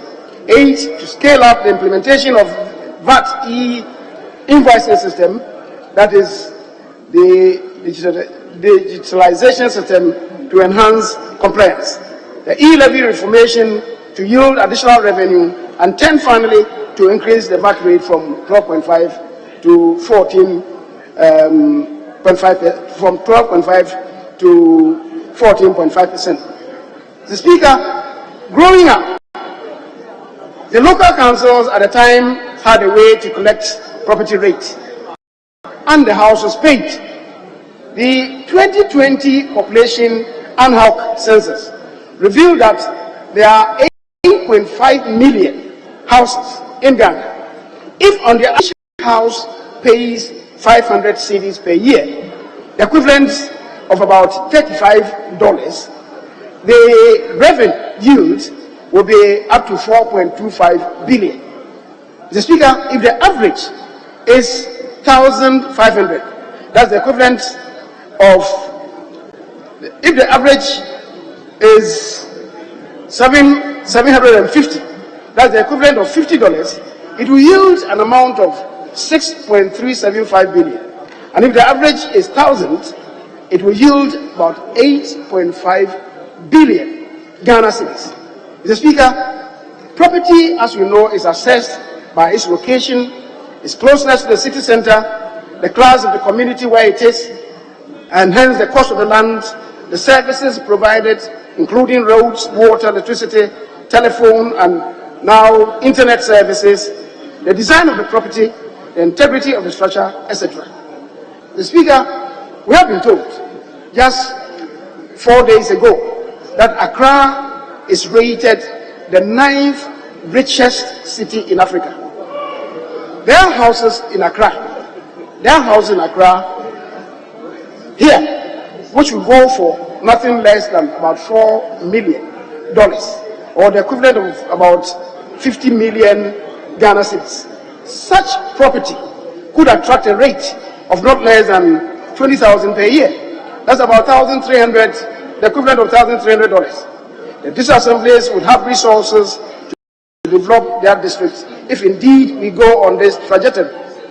The Speaker, my colleague, the minority leader, related to the road tolls, and I agree that it should be brought back. It was taken off last year. And one of the reasons was abuse and corruption at the booths. Nationwide, the tolls were yielding about 72 million Ghana cedis. That's per year. Estimates were that they could have had raked in a minimum of 200 million if they were properly managed. Mr. Speaker, but the country was earning just about a third of the potential yield. The way to go is electronic booths. Now, if on the average, vehicles should pay about 5 cedis, which is about 35 cents now, and we introduce electronic devices, we should be able to rake in a minimum of 1 billion Ghana cedis from the road tolls alone. And Mr. Speaker, we should go back to that as one of the prime revenue measures. At the same time, the minister also related to a 12-point expenditure measures that have been introduced. First, to reduce the threshold of the earmark funds from 25% of tax revenue to 17.5% of tax revenue. Raise the leave payments per beneficiary household from the current 45 Ghana cedis per month and increase the number of beneficiaries from 344,185 households. It is to protect the very vulnerable. The Speaker, the third matter that he raised is to increase the school feeding caterer payment rate from the current 1 cedi per child to 1 cedi 20 pesos.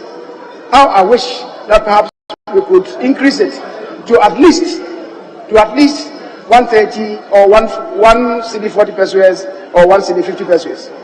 The minister also promised to eliminate, that is the budget, promises to eliminate the subsidy on residual fuel oil and increase the price of premise fuel to reflect market prices. They intend to continue the 30% cut in the salaries of the executive.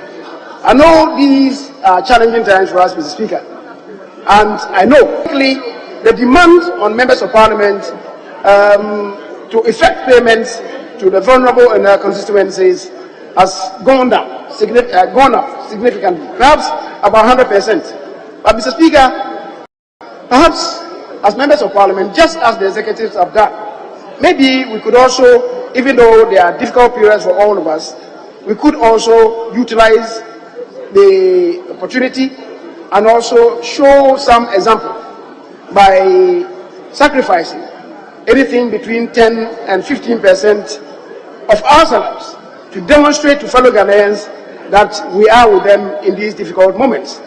Mr. Speaker, we could utilize the youth to build, say, a toilet facility in a designated location every month. And that would be the contribution or the sacrifices that members of parliament will be making.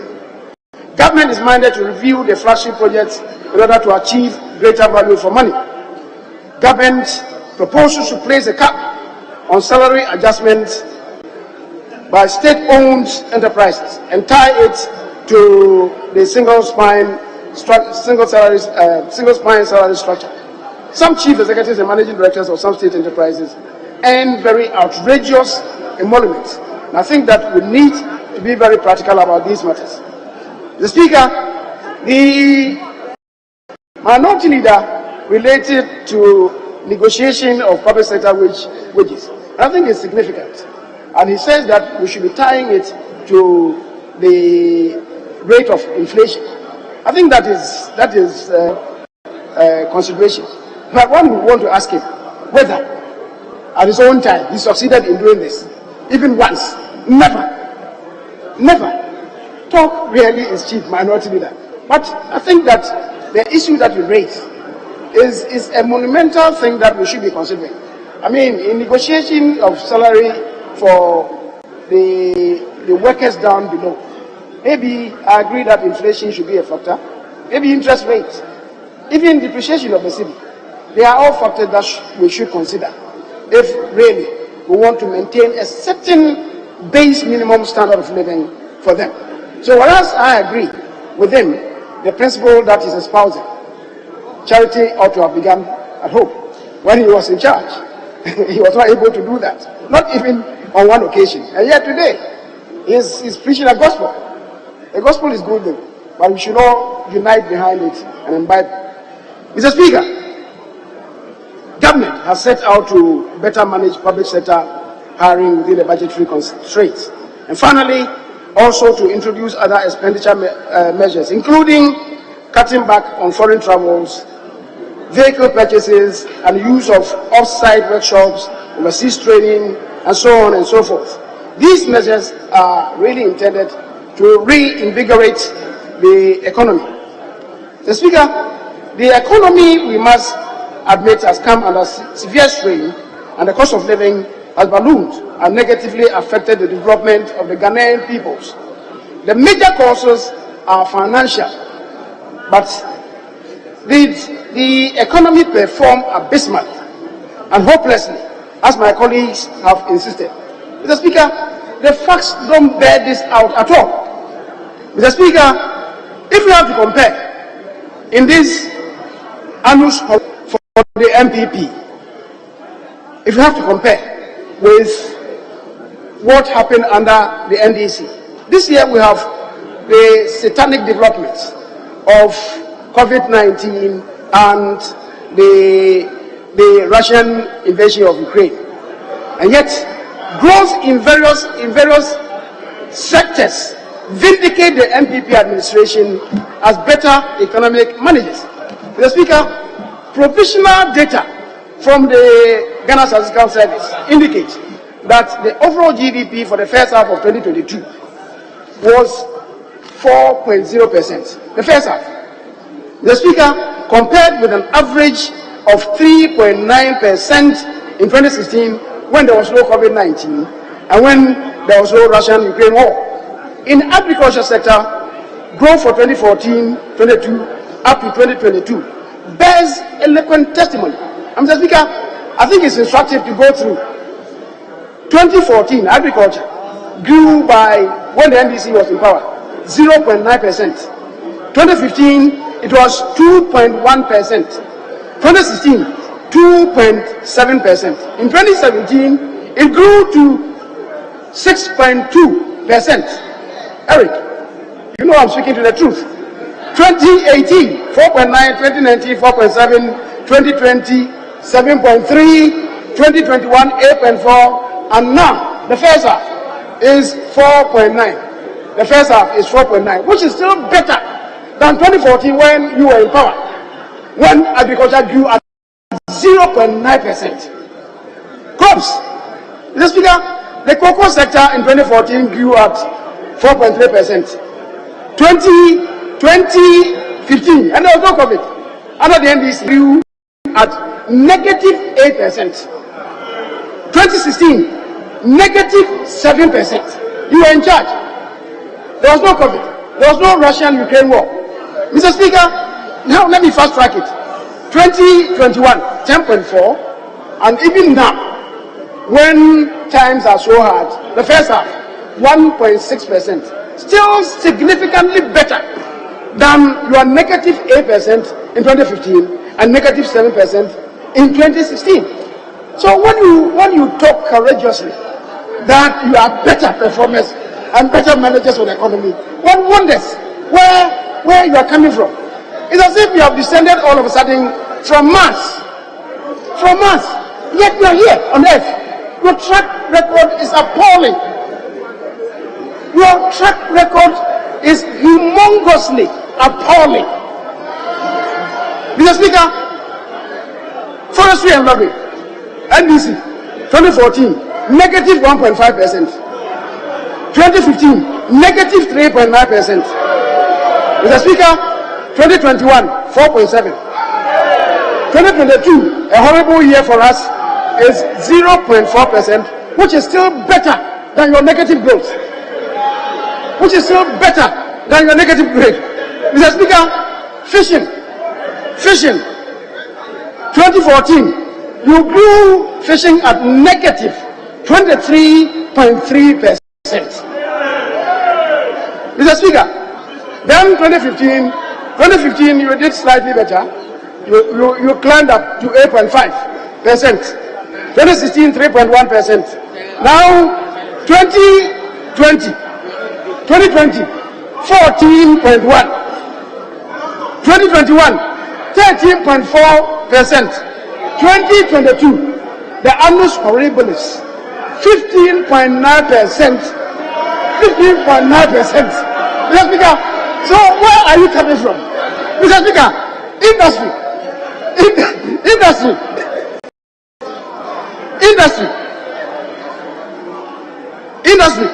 Under the watch of the NDC, 2014, it grew at 1.1%. 2015, 1.2%. 2016, 4.3%. Today, our most horrible year, first half, 1.8%. Still much better than your 2014, 2015, when there was no COVID, when there was no Russian-Ukraine war. Mr. Speaker, mining and quarrying. 2015, negative 8.3%. 2016, negative 0.2%. Today, our most horrible year, 0.6% positive. Mr. Speaker, so where are these our colleagues coming from? You are here on earth with us. Mr. Speaker, so one could go on and on. Your track record is so horrible. Your track record is so horrible that sometimes I wonder whether you have now been born into a country called Ghana, or you have been here all this while. Your track record, most appalling, most horrible. Mr. Speaker, education, services. Education 2014, you grew education at minus 0.3%. That's your track record. 2015, minus 0.5%. 26, you managed your head up the water a bit, and it was 2.3%. But 2022, our most horrible year, first half, education has grown by 9.0%. That's the track record of the MPP. Health and social work, 2.7% in 2014, minus 4.4% in 2015, and 2016, 4%. Today, 9.3%. That is health and social work. And finally, other services. In 2016, when you were leaving, your track record, the growth in other service activities was minus 0.1%. Today, our annus horribilis West year is positive 2.0%. Mr. Speaker, in virtually every facet of the economy, the figures churned out under the NDC, under the MPP, are far better than under the NDC. So where from this contrivance and the showing voices? Mr. Speaker, the Constitution in Article 36, Clause 3,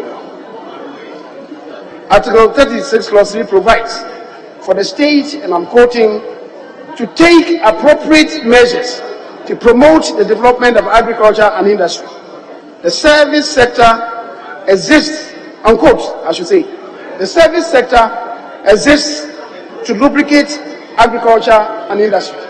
Unfortunately for us, Mr. Speaker, the service sector is outstripping and indeed outpacing agriculture, and that cannot be good, because Ghana, we don't have a specialized service delivery system. So if you have the service industry growing as of this year, in 2022, the contribution of the Speaker, in 2022, the contribution of agriculture to GDP is 21.6%. Industry is 30.4%, and services is 48.0%. In such situations, growth may happen without the commensurate development, and that should worry us. Ghana's economy is not, as I said, a specialized service activity propelled one, and the circumstances that we need special emphasis to be placed on agriculture and industrial development to add value to agricultural and forest products. Mr. Speaker, clearly the Ghana situation today is not one of epileptic, and I'm quoting the minority leader who borrowed my own words without paying the relevant patents to me. Ghana's economy is not one of epileptic growth, since even under the hugely negative impact of COVID-19 and the Russian-Ukrainian imbroglio, the MPP administration has done better than the rather shambolic regime offered by the NDC. Mr. Speaker, in conclusion, let me remind my colleagues that the COVID-19 pandemic, Ghana's economic development was about plateauing, and it's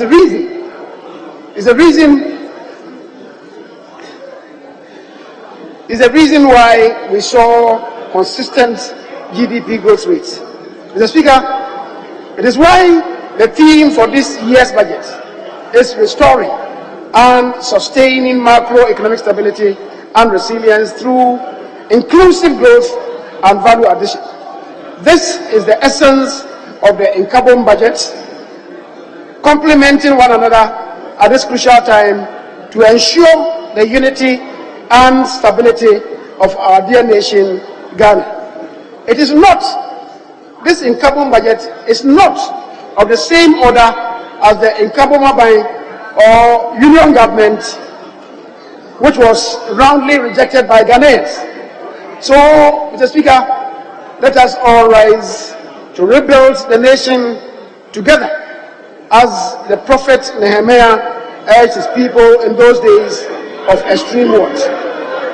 Speaker, so I entreat all of us to join ranks with the administration, to join hands and come together to rebuild, knowing that we are one people in one country with a common destiny. Speaker, let me wish for all of us God's blessings. God bless our homeland Ghana and make her great and strong. Mr. Speaker, I thank you very much for the opportunity provided me.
Honorable members,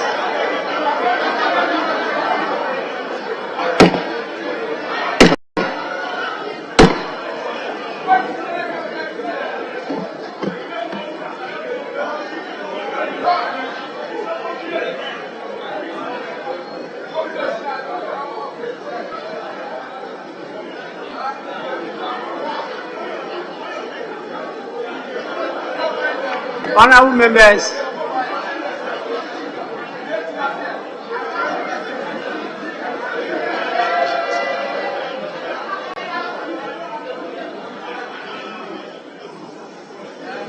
honorable members, before I put the question, a reminder, in whatever you do, always remember, respect is earned.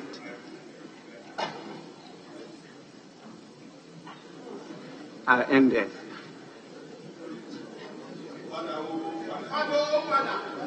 At the conclusion of the debate,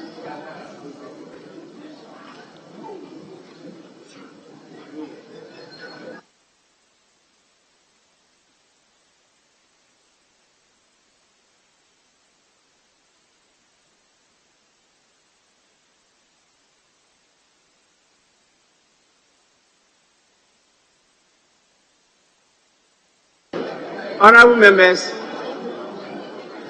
at the conclusion of the debate, as many as are in favor of the motion, say aye.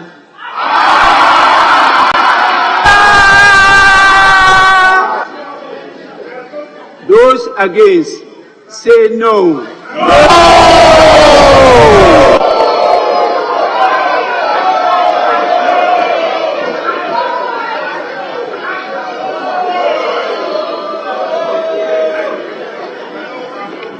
Honorable members, I put the question again.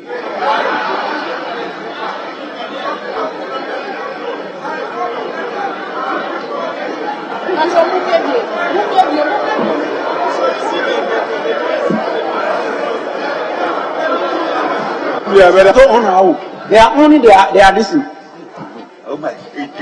Honorable members, please don't use your mics.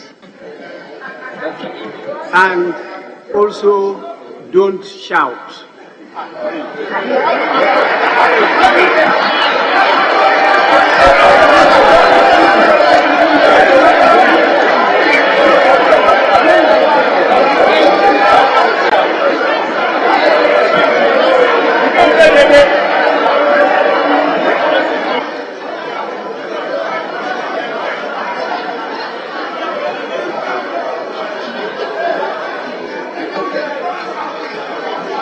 Honorable members, I'm to decide based on the voice vote. So please, just use your voice. Those in favor of the motion, say aye.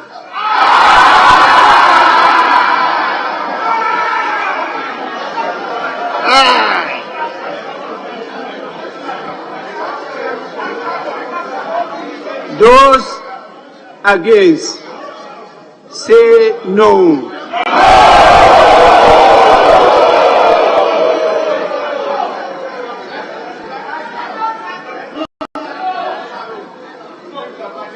I think the ayes have it.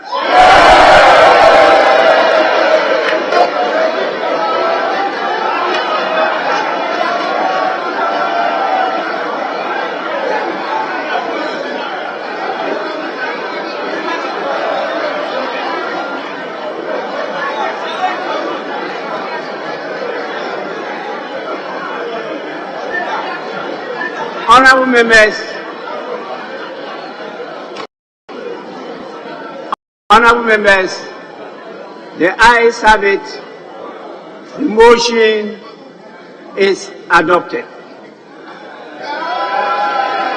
The House has accordingly approved the budget statement and economic policy of the government for the year ending 31st December 2023.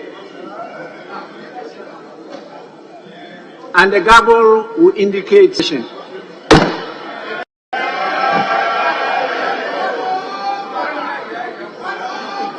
Honorable members, First Deputy Speaker to take the chair.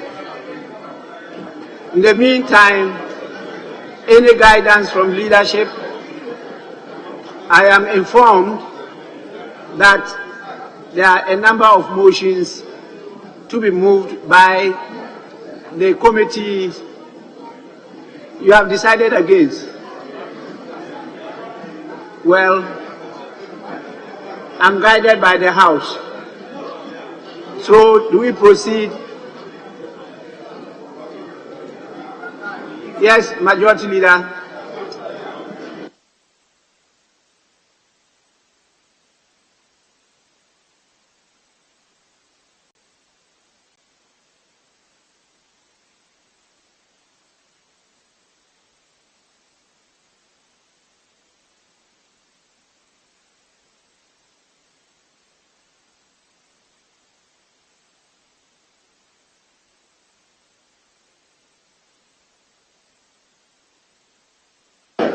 Mr. Speaker, I'm just conferring with the minority leader and also the Finance Committee leadership. They have a lot to walk us through today. But the indication I'm having from them is that we should reprogram them for tomorrow. So in that regard, we can take an adjournment today.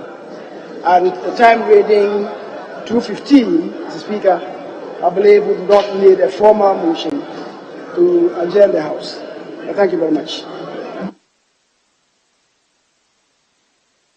Yes, minority front bench. Minority front bench. Mr. Speaker, thank you very much. Mr. Speaker, once it's past 2 p.m., we are in your hand, but I just want to draw your attention to an incident during the over 30 minutes that the leader was debating. The finance minister was occupying his seat. We know the practice in the House is that the leader's seats are not occupied by any other person. But the minister, who is not even a member of the House, occupied the seat for the leader. I drew the attention to it. I don't know whether there was a reshuffle or there was a coup at the time that he was occupying the leader's seat. So probably we should all learn from that, so that in future we don't occupy the leader's seat. So I support the leader that we're in your hands to adjourn us.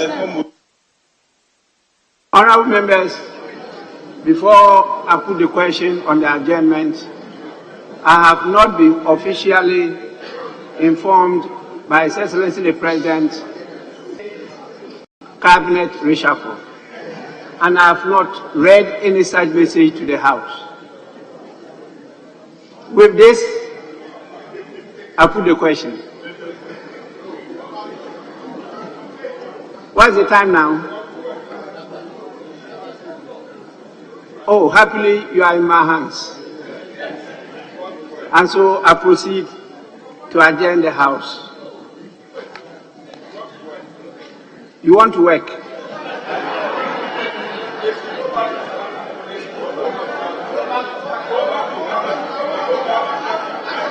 The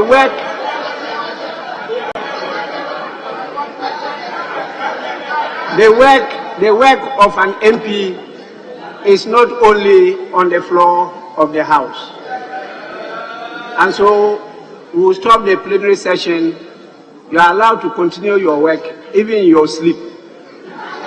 The House is accordingly adjourned till Wednesday, 7th December 2022 at 10 o'clock in the forenoon. The House is adjourned.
Mommy, you fish can see about Kotoso. No, Mammy, I cook on Sam.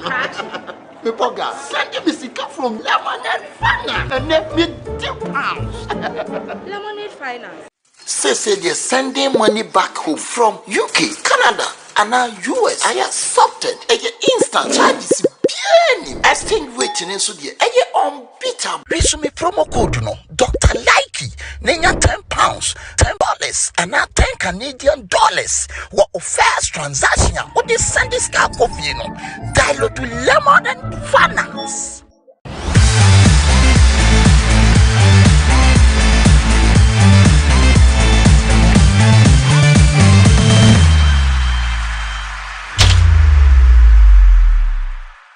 Yes, I saw baby come on GhanaWeb TV. Just a drip ne very tight. Yes, I share that so we can minya bling bling bianca mika just a metro diamonds na but I bet I say so who made that say come on GhanaWeb TV. Yeah, back room has say celebrity news, just fillers, trends be a cosona just say near showbiz industry just ama bruni. My best sang ni nego manasana watch it very special. A fee 2022 where the very last episode of come on to say that mebo modin a moon sama bread just a mean job back crampo where they ain't send me because I may mamodano. Mama yen try when I say a coba and some day a theatre bag my best sanging in a guamam. Besanso ma wakwa baba en komo ho on GhanaWeb TV. So nim say share dia na ye nie je cause nsabe de he. Ye ba be chirem. Na watwe de ye started dia na eno baroni. Just nim say ba krom ma say ne bars or ba hardcore. Ye no be chire won chire fake. Hardest MC e be ma no. Now on the ye Nicholas Duncan Williams ba. Often say D Wills ni stage name abonum. Na ye Nicholas Duncan Williams be de munim na nkasa. You very popular now ko social media to ba won say no ye video be or sawa be binum chemu or suffer by mama judge na aha omo de nyom bia ba out my friend don't judge me I mamu bu just say mutumi hwe nipa mutumi just say me gina he mutumi abescan me from me tibe to me down I just ma bobi bia mam just say ni ho kra na maka se bi na ya akwa yesem de akokodi e yosofu ibe na eye enobara no so nim say ono so ni fia sofo wo honom wa bom e na wodi nyom bia ba beto abonti na nyom ni de otie mu nsema we de ye ja mama ya mudi kokonsa keka se we nyamina radio so for ba na wo yesa na e fa ni kosi radio mo direct mama kasanti nyom no mpa bi ntie ya omo the video san so about out uko YouTuber obetime ye bi ahwe na video no po we release in less than 24 hours over 27,000 views ni adeko so ehwe my recommendation just say it's been positive e bi no mu kirema ye the wills esanko or rap anaso to nyom no check cause I say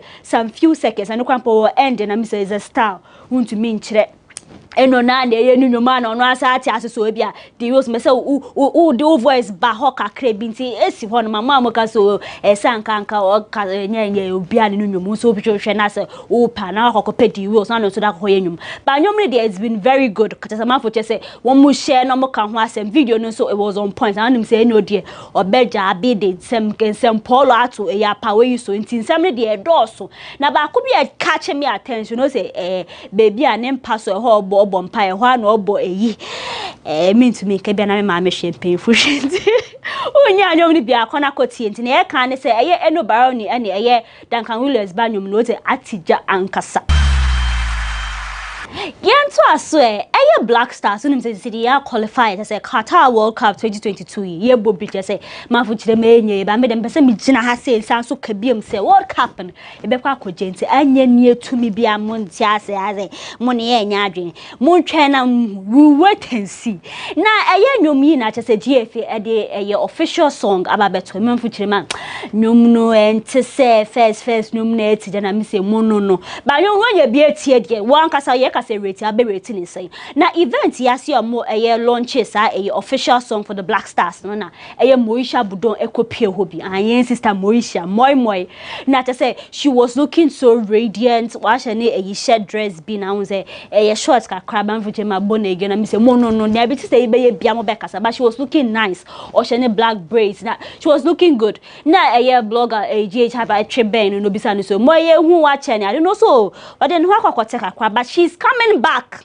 na ma say eh back you can ye slaying back and I say back to evangelize and as I say na me asem na just say oba be kan say ni mu hina but near ye ndan say she's in good health who no so she was having the time of her life it's Moisha announces so beba back into mo na avele bia we say eyi ejamu ani ho na ekura yi keche mu nyina mo prapra kwemu Moisha Budon is back ayo yento ankomane so na je say community bebre hihya adekem na me twetwe ne maako me yin kakra na say nya akoye nim na watwi eye tweet ba ko a trending ni modern if na efi eye efia odo ai efia chema se de so otna say e kan one term card say obetwe ne ho afi eye sexual intercourse say mpemegori obetwe ne ho afi for some time no eye ni best decision if ya chirema oti wo to mean card akumpo ate say obi ni na edi echi ka fa mana say odi mpemegori ai say mpefo kasa wow so what na making ase ai if ya chirema just at Afribomski ne che say ya mudi jije no de oye bia chan kasa o say is one of the best decision na eye if you do on eye graphic showbiz eye interview no chirema o say Emerima bana kwemu but when you now walk back akwa yeti say bi say they want to get into your pants say bi ono be da by heart rough big keke and as say oh yeah if you don't think say mo twe be na ngwa so onu if you do twemp na say enya sa na openti memma de wo bana kwemu but as agenda no road dross ne sa nyama no se ni nje hunte ama je say zimu hu na make say bi efia you not in a relationship but chema wo bani na wo nya adwen papa but if you do twem say de me no ka say ya ye ka say so no de anke ko no kwanka wa ware ma she's living her life as a family woman but mrene na ema but she's saying say ono de member na wan aba na akwema say won sheda anye eyi they are not looking for love simple and short they are not looking for love but my yen kwada yen fa we chi cafe na mo pe but no also cheda eno nya ne like she's looking for a very serious man meaning say God fearing hard working sex person I say but sister if you do chema being celibate say what twene ho afi mpemegboru is one of her best decision nti if ya say ya we show all the best cause closet now right person and so ebeba and check na say Ghana Law School say pass out fresh lawyers na say that November 13 the ocean kofu status ko social media and just obia post you be say hey just money lawyers wo kroma na just wo frame asem wo call them to say just munyam ho kra na eye Ghana Law School one wo pass out fresh lawyers na eye doctor say Kwame Despite and back in the say no ka ho say the oye lawyer na no mo ye private eye dinner be to celebrate na eye graduation graduation just say why a lawyer na just say ne Tracy no nusu jina hobby adofo ebusuafo Father Dexter just say teacher for na dey invited few what do any kotre honum and then I can edit him also no the very first lawyer e won family no say he feels very proud because I tell kofo so and an papa ska na just say bibia just say wo boni din de bia na say wo den papa koshe but also chema say dey ska wo na say busuani ska wo ho nyina say dey obetumi de ne say sini bo akase ono na oye ebusua first lawyer na Kennedy nso so e kasa na de hyenkofo nkwan no so chema so no kwa sometimes ye ne papa si bi o feli bi but nyina o jana na so etro ni say dey wa be lawyer no chema e ne papa say brana wa bono e ya de very big and I ha say you know be enim ne despite and just say ni di aheta baby about no so no Kennedy also e ne de pa say watumi akonanim abone ho modern say bia ne papa skenti ono so etumi asua de say de wo boni di oba fe say lawyer Kennedy Osei say you to the and na ye mami evangelist Dinah Asamoah afi or the Abba Father concert ne share so fair wo UPSC and I just say eti true for celebrities na just say fans e pu kwhwe no just wo organize adi fair now onim say Dinah Asamoah de na say de slay obehia da so no ankasa any program won krom ha say and na ankasa obeti ase na dress na just say Dinah de to so ne de oh mama Dinah 2 more 4 more for mama Dinah just say to do more I make na foka me nka ho asem ko ma show Yanto ngomano so na evangelist dress no de copy e ni show yase na wa hu say red dress yi or shey just say it was well put together Kofi Akotua na just say style no na ba ko bin so as silver one bi just say it was on point makeup on point hair on point just say me nka de na me yi there just say mama she was not even looking like a ejo na even ahead of a year Abba Father me ne ko ye interview bi na just so den say me bre to jo chema just say my na mbuka say mo aye di mu say MPP aye den na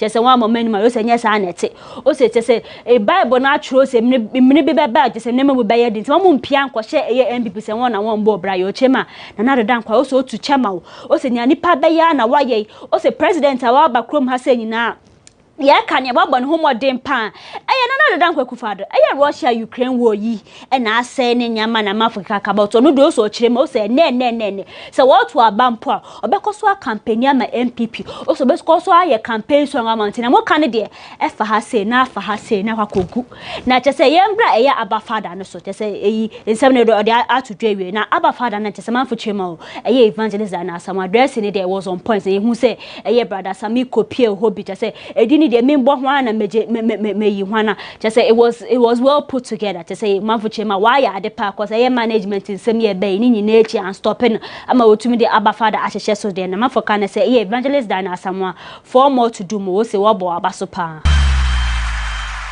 Mona for real asama gusu eda pon so na say na watwi ni say wa trend yankasa enchireme be to dwa say authorities action e wo UK for some alleged fraud bi esi wo US some time back no na say wo picking it up e bro ko Ghana was UK and na just any team so aba be to dwa say enye no kware wo chirema won chire ne ye na fa hin ko si hin na e ba asa na mafuji say na so won chire ne na Mona for real or wifa fan girl from Ghana or Wanyifa na asem de akokoye bebre but if social media trends at say the same kofo esoma say omode ye serew say Hajia was showing things, she was flaunting wealth ni ade na be say ma beto pon say she's been wanted for a year fraud na mafo chema na say scanner na no flaunt ni nyina na say ase wa frame nya sika kroje na mafo chema asem ba munya botare say je say court impo embuan phone say one sentence ni say biasa 8 million fraud na mo ka say $8 million fraud ni say ye no kware say ye no kware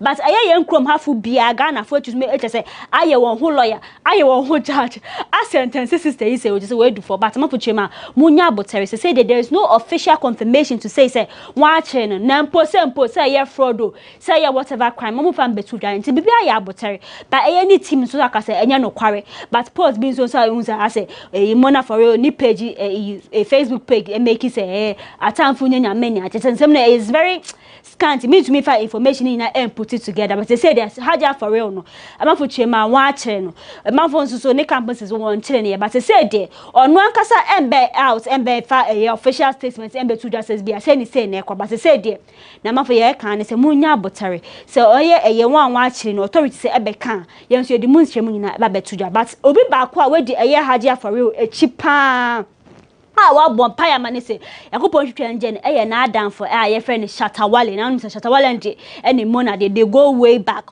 ni music video kwa mona feature mu ni ade na asem yiko ba ya mafoto edi bi sere ati se wo sere haja for real Shatawale nkwa ade also obon pa ya mona for real se yakopon uniform there's a couple of celebrities and so they've just sympathized with and work say mona for real whatever you are going to hope se yakopon ebedi wa for fi na te se wetu me film but say there mo amoye mona for real fans ene adofo mo de na mama mo paibo munye de cause say there some de ase ye she de hu ni tin ne fem but say there so we have him po na say be a court case or whatever you are hoping say obetumi efimu atadwe yen at den ne Rocky Dawuni te say we nyane third Grammy nomination na we dey asem den na 2023 Grammys no ni category best global music performance and at say yabo Rocky din ewomu na ni noma wo friend never bow down and sa nomination na te say 2023 Grammys no Burna Boy te say wasanso nya nomination wo mu pa say Nigerian themes ono so feature bi oye mo so nominating no but we dey asem na me ka kokosisu say mombo modern bo bia ye be ya aboa Rocky because it's been in the third time na ye nhwe na te say ye mpa na mo be huo say dia mo be ye bia na mombo modern because dey ya moka ene obi nje Grammy ye obi nominate ye nti say ye ni papa Rocky once of abuni din for 2023 Grammy na mombo modern na te say na mafoka na say Rocky we show all the best Rocky that won so the na December beto you say it's a very big honor to him say once of abuni din for the third consecutive times na ye hwenim say the next Grammy CD everybody Ghana just say fan chenga fa bebia you are bringing it home live and colored and mama ye ngina say Grammy nkomo yi so na ye ntwa ye ho kakra na ye koba nkomo ne de ama boni ma besane nyina egu ama ye nchekwa ye ntwa ye ho bra sisia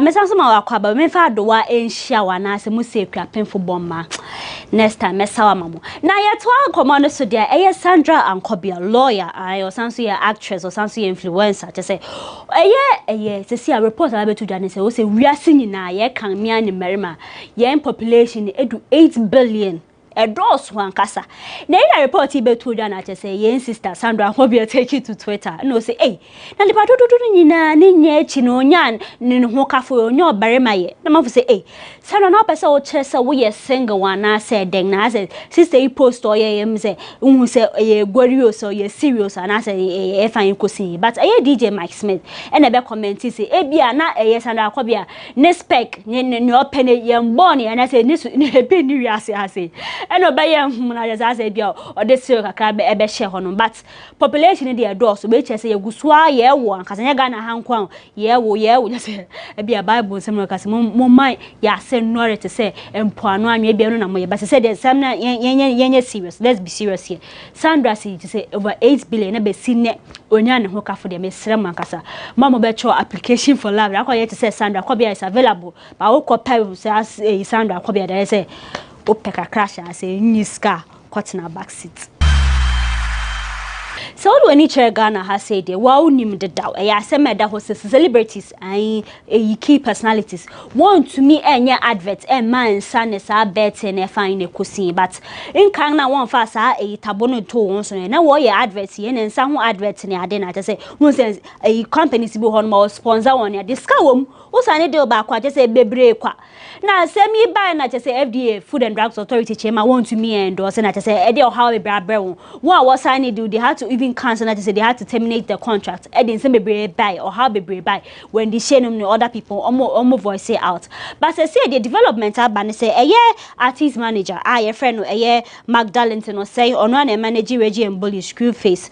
We still attorney general, I go for the boy dummy and a food and drug authority. HMA Sans and I must the ban out to celebrities who want to mean your advertisement in some company near. They also on the money so that some court move them or them pie at tiny pass a court and cast celebrities massam ye dent move to me so I was searching other countries or your advertisement in someone Namaka say 1 yes I was most say business because never my deal times are hard that's a big deal Quebec corner do have to do say what ban they said their mafu chema mark Darlington as some of court today what more they say what pie or bogu so say court in ruling no one can see the celebrity say okromas me to my advert ama in safu art as a war companies and I say most many kaka e dia akomano ana meboa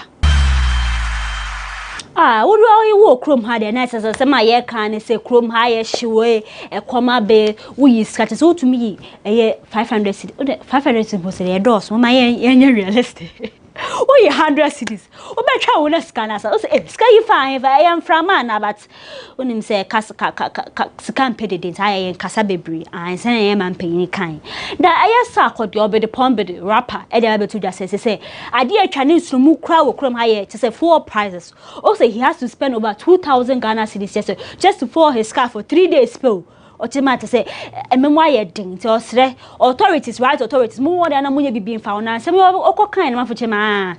Oh, Uncle NDC time, Uncle, what question you are so most say a day. So I voice it out. There's been a couple of times he's a Kodiaka, so I buy more fix the country, not to say, or higher communina, more fair solution. I say a month would be per se.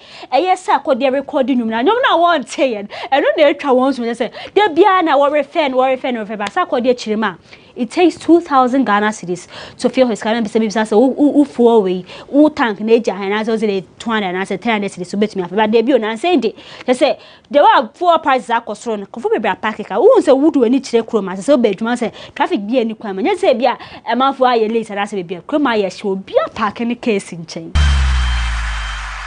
We are in for the violence. Soon say come had they was a peace many bidding just say peace there is just a month from pinpoint violence now they be no work kajegunyam now Dolores from Poman so I delay and now back I in chair cry no Kumasi as a pastor been inviting it as a youth experience summit be no coin or there's or dear foot to come a youth appear on at say no didn't send be to I could be a cacao crowd so chairman or was cash is okay into Bermo beton so beso warren and just say bia or beso your gawa debi or no one be added or no caca was just or PF in if you camper near that drink kesepa a car known to cause cars ni go home baby who you on far cramp so chema living a very comfortable life she's okay that lady to phone catch you to know say man won't give you up na same concern ko see so the day baby no da betuja then you say post asem na akwakoto akoda but aye kwesi aboache of Peace FM entertainment review host and no ka say na ye pe obi ama na advise youth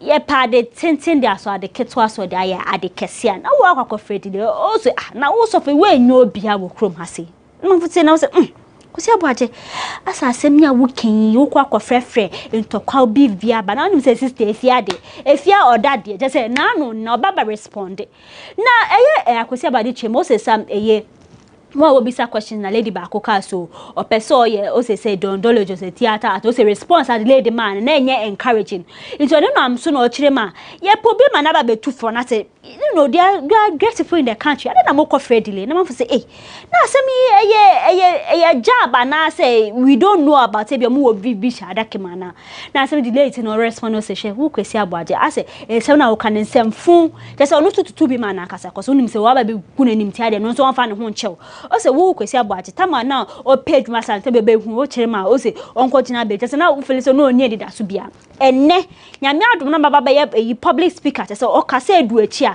na wo pese already connect motor say onye ni pe bia wo de na baba kasa na asem na o kind de say delay anya ne de atutu bia man pa chema say asem no kan na ye trash nyanse bia mponim because o say I don't know about kasa or your public speaker into what do you she speaks for a living into her friend and that say esi ho no so dey efutu akoko ma youth nti o pese o kasa o pese o jaben also no dey on one nyadwe pese o chema akoko si say eye kosi abaje eye ho yaw ene o de kasa ba mafo pese me bisa mo ni kosi abaje ya adwen say eye delay was not the right person to be called and I be say na delay responded to some of the eye nkofo obisa the question wanye ni ye na say o chema eye ho ye keke eye PhD pull him down pull her down ya na say koso okroma but delay there where the man slide you odibi atoto bi ma eye akosi abaje te o chema kosi abaje say na o kan no de nyanse nim Oda for them be mama menfa eye nkomo yimfi eye efia Schwarzenegger oba Schwa menfa fini camp ye ho na ye hu say efia chema we fi krom ha se de nani acha ma no do akopie Turkey na tese chema akoye hair transplant hu say sister efia hwe na ha say nwi na akwachi kakra aha eno na tese we say de update say when you need to kwakwa tese when you kwabo tese we ye transplant tese do be hu na tese nwi ni tese aye even tese egu fine na chema unye scan na just obo brana on your scar sometimes be ya hwe na be have say enkoya utumi e correcting eno na eye efia chema kwakoye hair transplant so sanso chema say ni kotodwen so to be na say or the black be acheche na say ni no ye surgery say nyema bia enche da enkoye ni no be so correcting no I no do chema to so Turkey so ndo nsuro no oka or the atuja din okwakoye so na some dey doors but mu be no mu bi anka se meka wo se mu be ya be which is a wizard nto be so but tiny you know the betuja na bia o ka se kwakoye surgery na o china wamba na okwaye ne den so nyi na do be cheba so chema eye ni na hair transplant ni other ones be kwakoye na eye efie ya na me se obi kokan wo bebi o no num se no de o ni krom harba to obetumi ato amane mo no chema so no okaka se eye agric minister embo ne homodin o chema sa eye planting for food and just or the adrian ko ministry o chema ye minister ye ko bia we fairly pot anka yo no na mafo chema ada na wo kasa so o fia so no de we a politician we to man sika mpim do se hwana but se wa anya ni ye de wa be kan ho asem so ni santi ko na mafo don nti na Ghana fo don no cause onim se fia wa company ma NDC MPP se de ono no company ma wo so chema se abanga eti so wa bo won homodin a or the dini na ba bitu janti ntumi nka se be se o kasa o kasa o chini waka ne kasa bo she ne ye mo se de whatever mungo why do na besa me chada na say komoni de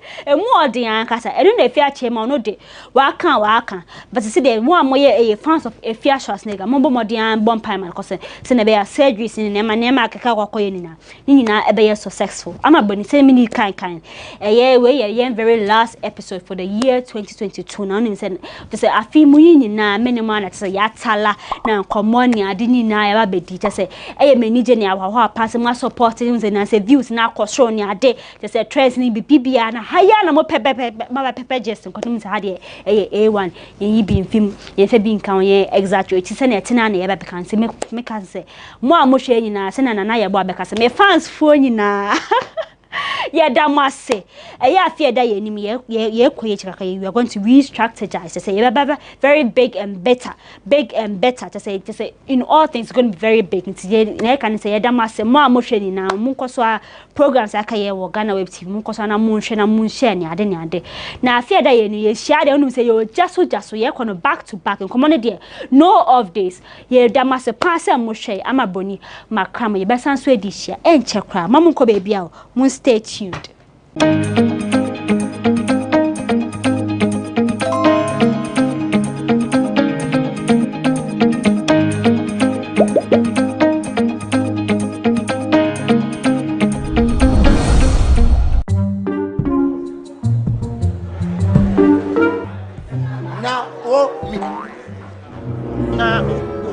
Na wo ba so nya sai say Obek kanokre. Nawo susu san kwai bia wan to nam bia e man kwai bebre. Mommy, you fish can see ba kotoso. Na mommy akoko nsa no. Pepoga, send me sika from Lemonade Finance and let me £10. Lemonade Finance. Say they're sending money back home from UK, Canada, anaa US ayɛ accepted ɛyɛ instant charges biara exchange rate ne nso deɛ ɛyɛ unbeatable. Resume promo code no Dr. Likey nenya £10, $10 anaa $10 wɔ first transaction a wode send this car coffee no download to lemon and finance.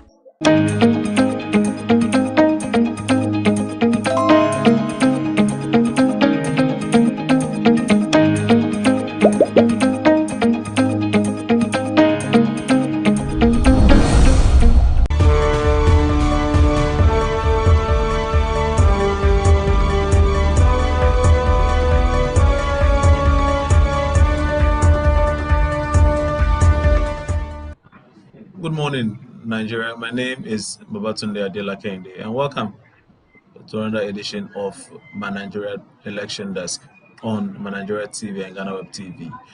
On today's edition, we'll be taking it light. I will be having a conversation with a colleague, a journalist. His name is Francis. He's currently in Osun State, so he'll be giving us the breakdown from Osun with regard to Governor Adeleke's inauguration. He'll be giving us all the updates, as well as we discussing other issues that concerns the APC and the PDP. Let's go for this commercial break. Afterwards, we'll be right back.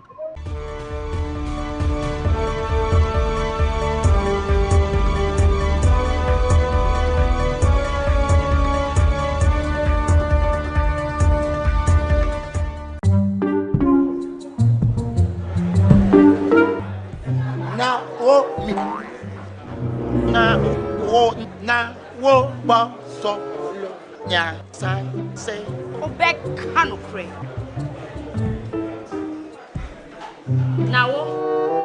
to sang quite be a want to be a man in quite be brave. Mommy, you first can see about Kotoso. No, Mammy, I cook on Sam. Pepoga, send me sicker from Lemonade Finance and let me £10. Lemonade Finance. Say they're sending money back home from UK, Canada, and now US. I accepted. Instant charges. Exchange rate so deɛ ɛyɛ unbeatable. Resume promo code no Dr. Likey nenya £10, $10 anaa $10 wɔ first transaction a wode send this car coffee no download to lemon and finance.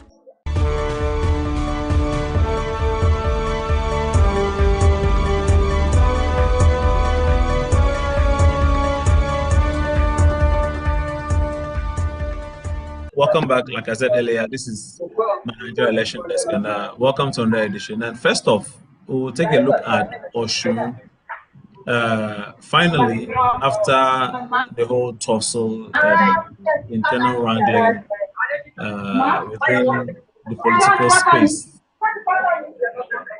in Osun, Ademola Adeleke was actually inaugurated. We saw a lot of court cases, a lot of threats from Boyega Oyitola with regard to Adeleke's victory. But finally, the court presumed or gave the case to Adeleke, and he was inaugurated on Sunday as a PDP member, meaning that the PDP have been able to conquer another state in the southwest. Francis, from where you sit, kindly give us the update with regard to what happened. The threads of events that happened to Adeleke, to Ademola's inauguration.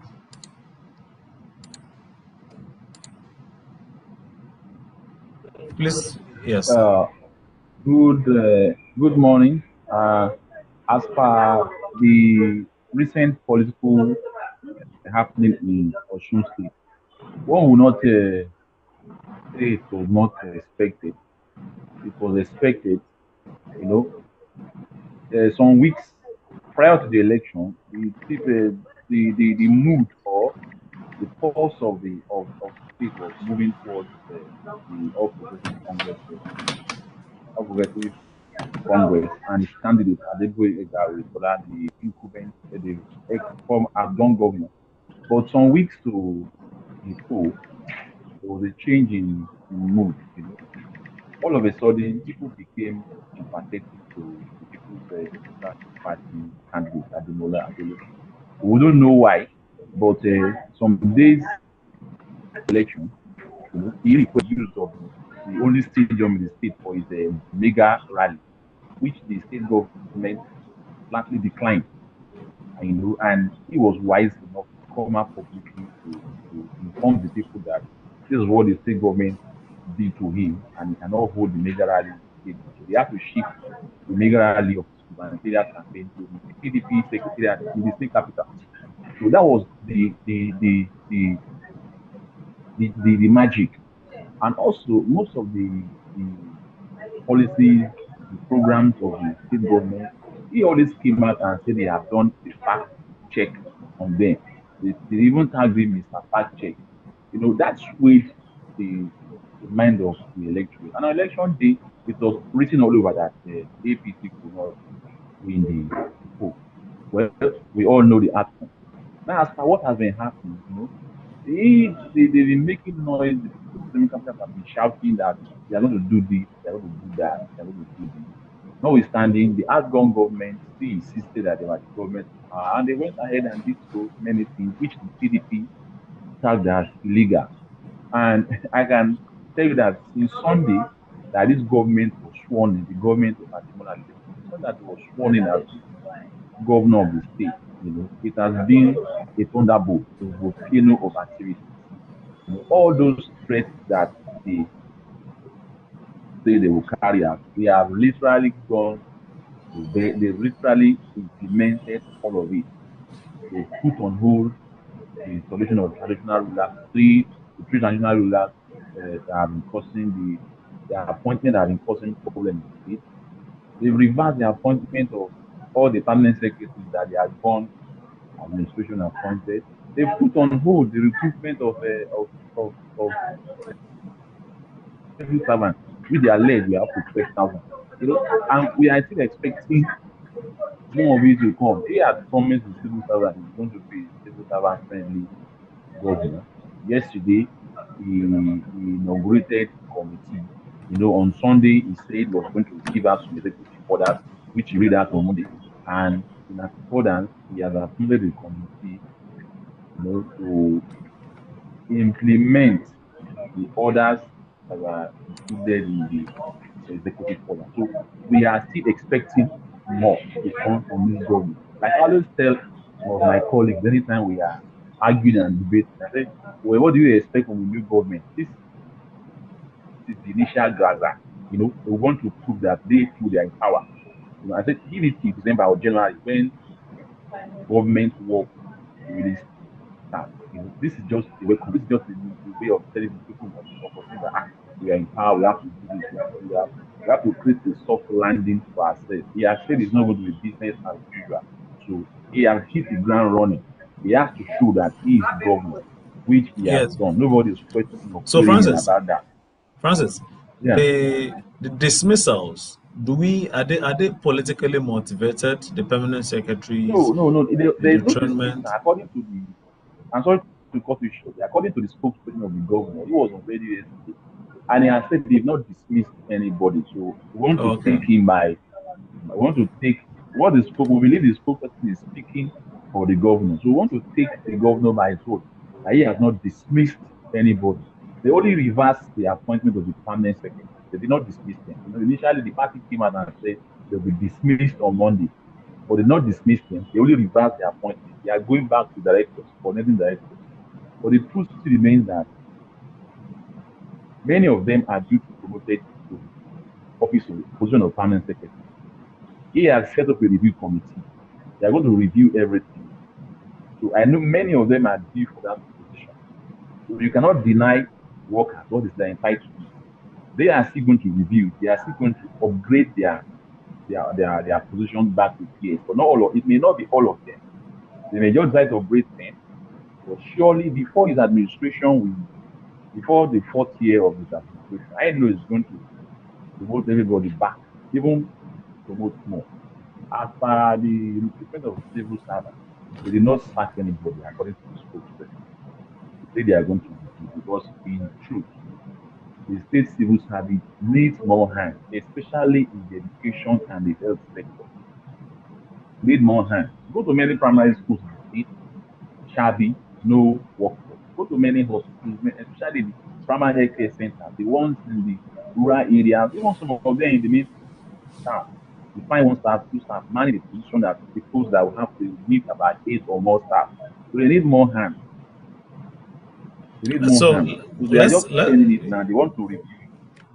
yeah. So how does Ademola's victory? I know this is something he's wanted for quite some time. You know, he's been senator before, and the Adeleke family are quite popular in Ede, and the Adeleke family are a very very strong political family in Osun, and they are also obviously, like we know, under the umbrella family. Now, how does this work for Atiku Abubakar? Now, at least they have two very very strong states in the southwest. That's Oyo and Osun. Still, Lagos and Ogun are APC. But how does this tweak the formation a little bit for the PDP and their chances in 2023, really? Well, Osun State is different from Nigeria.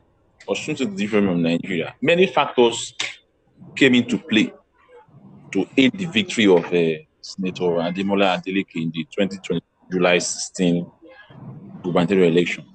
You know, first of all, there was this sympathy for his elder brother, the late Isiaka Adeleke, which many believed he was denied the position, and ultimately that led to his death in April 2017.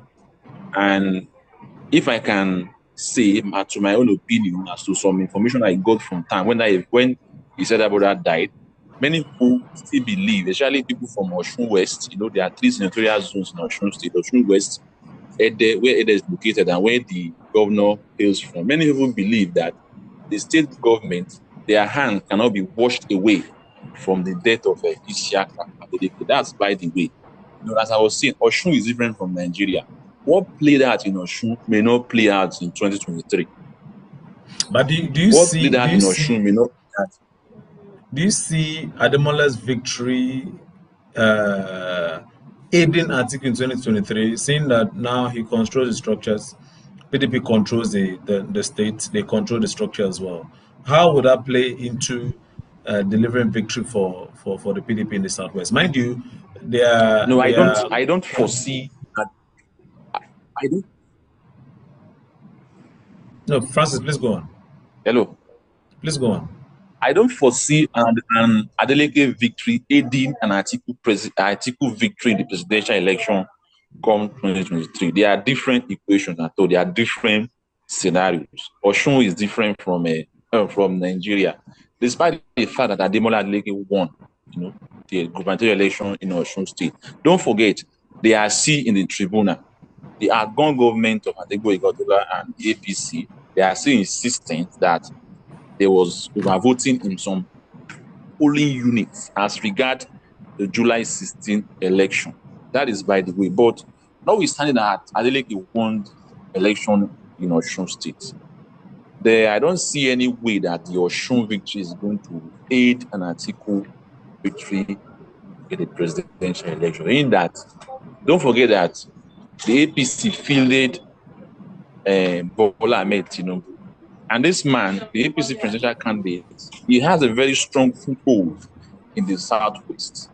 Also, don't forget that the mood of the nation is swayed towards a Southern presidency, whether it's from the Southwest or the Southeast. So I don't see a Northern candidate, you know, I don't foresee the victory of a Northern candidate in the 2023 election. To me. I mean, so you're basically you're basically saying that the conversation is between Peter Obi and Bola Ahmed Tinubu. Yes. The PDP is a strong party. We cannot overrule that. It's a strong political party. We cannot overrule that. But I feel the gamble that PDP took, they took the gamble for a war storm. I don't see Atiku winning the presidential election come next year. I don't see Atiku winning the presidential election. Okay, my colleague Francis doesn't see the PDP presidential candidate winning the 2023 elections.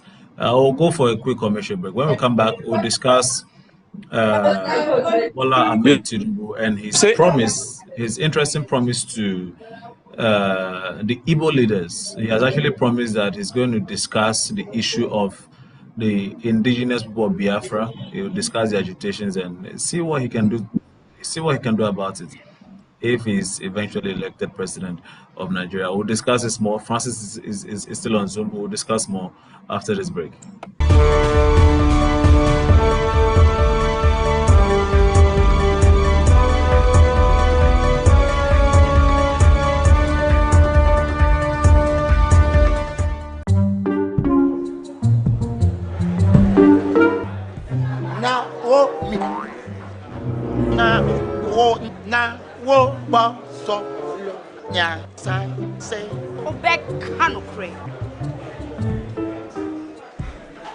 Now, to sound quite be a want to be a man in quite baby.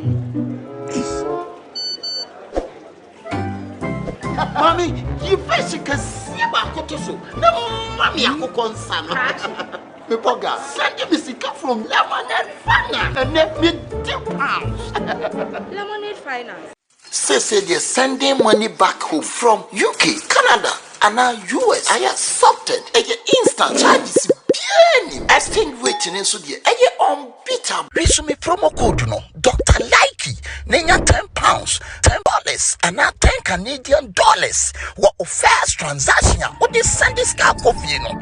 Dialogue to Lemon and Finance.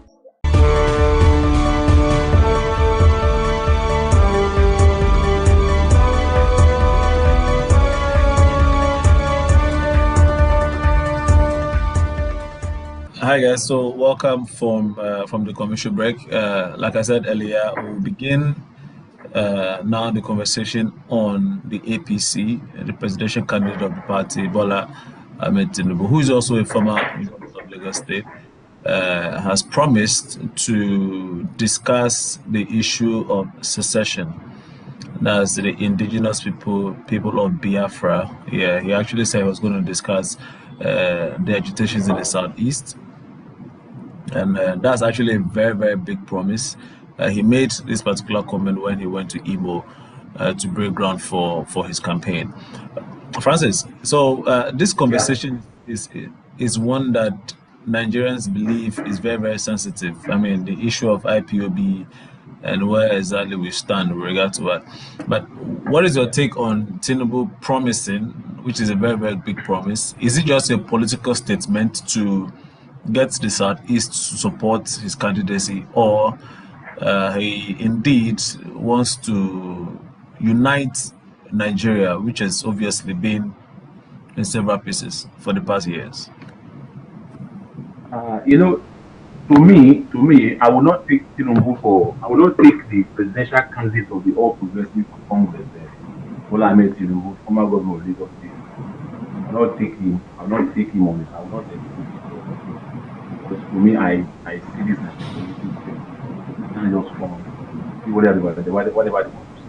When they get to power, they just forget about it and play along with the line.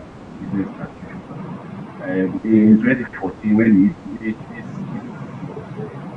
in the opposition, they promised to restructure Nigeria.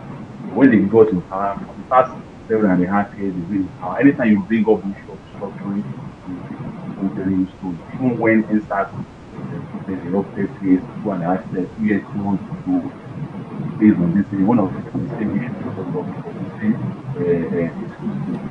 you see, the issue of IPOB goes back to restructuring. If you look at the genesis of the whole thing, what are they fighting for? What are they agitating for? What is the indigenous people of Biafra? What are they agitating for? They're agitating for a Biafran homeland. All these things boils down to restructuring. Now, they're not talking about restructuring within here. He's talking about to assuage IPOB. They cannot assuage IPOB if the issue of restructuring is still under the carpet. We just have to face. We just have to face things squarely. You know, before I was born, I learned from the little history that I was taught in school before the government started and tried to bring it on board again. That there was this constitution called, it was this 1963 constitution. I don't know what it was called, the Republican Constitution or so, 1963. Then everything was covered in it. We just have to give the region back. We just have to decentralize power. What we have is federalism on paper, not federalism in practice. We should visit the issue of federalism in practice. Let every state have the right to control itself, but still subject to the federal government. Let the federal government be the last bus stop. That is when the issue of agitation will be brought down to the lowest minimum. If they are still going to continue this way, even when if Tinubu becomes the president of Nigeria come 2023, agitation will still continue, and you won't be surprised that the agitation will start from the support. I don't see him coming to come and persuade me. How can you persuade or convince IPOP otherwise when restructuring is still being hidden under the carpet? But Francis, many will also say. I mean, many will also say that. I mean, in as much as he didn't state categorically that he was going to restructure, he sitting down with the aggrieved parties in Southeast. I mean, obviously, if they propose restructuring to him when they sit, that's after eventually wins. Restructuring could again be on the table, in as much as he hasn't said it outrightly. Because if he says it outrightly, we all know how that might change the whole scope of the elections again. So probably he's keeping his card close to his chest and not disclosing exactly what he wants to do. What do you say about that school of thought? The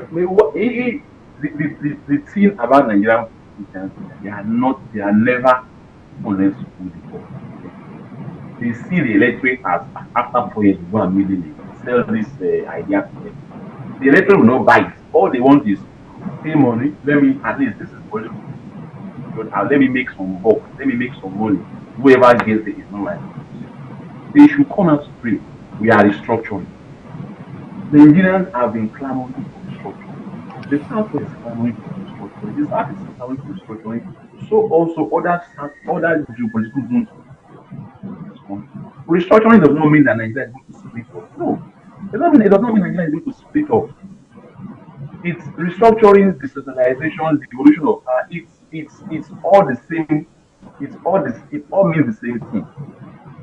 You know, to me, to them also, it means the same thing. But the problem with this country is that one particular region has been dominating Nigerian politics since independence. And this region is afraid of letting go of that power. And the issue of trust, trust is lacking among the regions, and also trust is lacking among these politicians.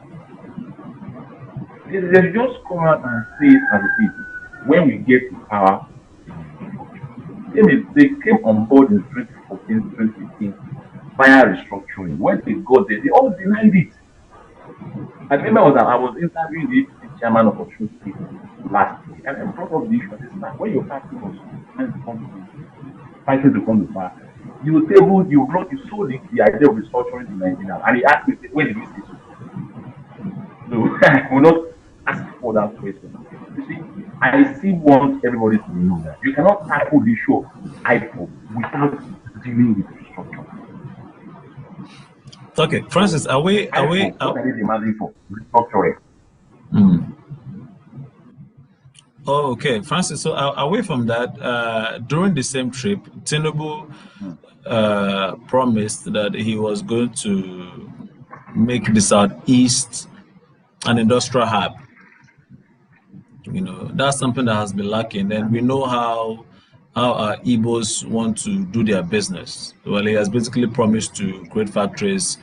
Basically make the. He said, "I envision the Owerri, Port Harcourt, and Aba Port Harcourt corridors becoming more active and lucrative trade manufacturing corridors than they already are, basically. So he wants to promote trade along those corridors. Obviously, that should buy him some votes in the southeast, and that could dip into the vote pockets of Peter Obi. Is that not the case?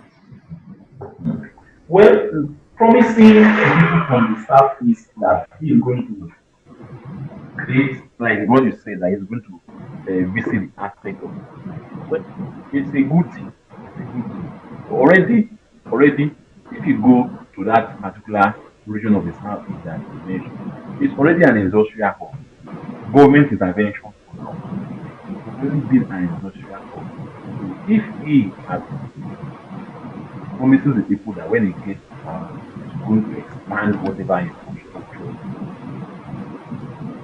And I'm sure Peter will be too. He is not resting on his as Tinubu is promising things to Peter will be doing. Also promising. But there's one thing I know from the ground. The southeast has always been area is strong zone for the PDP. Southeast. And before you reach PDP, if you look at the political calculation, the only state in the southeast that has another party outside the PDP is Abga. Yes. I mean, they voted in Abga through the ballot. All other states, the governors or whoever become from the PDP. It's only in Anambra State that you have Abga. Who says Tinubu is going to win the election? I don't see Tinubu winning. Even with the APC governor, I don't see Tinubu winning. Fantastic. Fantastic. Well, my colleague believes Tinubu can win the Southeast. What do you also think? It's been another edition of Nigeria Election Desk on Nigeria TV and Ghana TV as well. My name has been Babatunde, or my name is, I should say, Babatunde Adelakende, and I've been doing this with Francis, who is a colleague journalist from Daily Post and is currently in Osun State. I'll see you soon. Bye.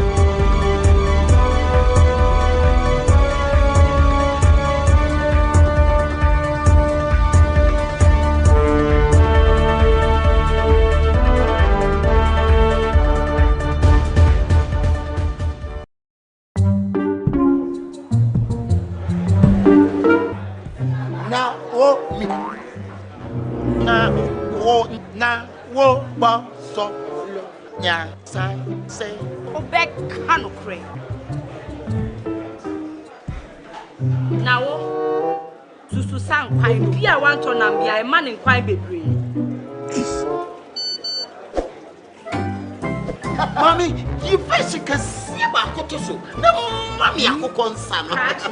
Pepoga, send me sick from Lemonade Finance and let me £10. Lemonade Finance. Say they're sending money back home from UK, Canada, and now US. I accepted. Instant charges. Exchange waiting in Sudia.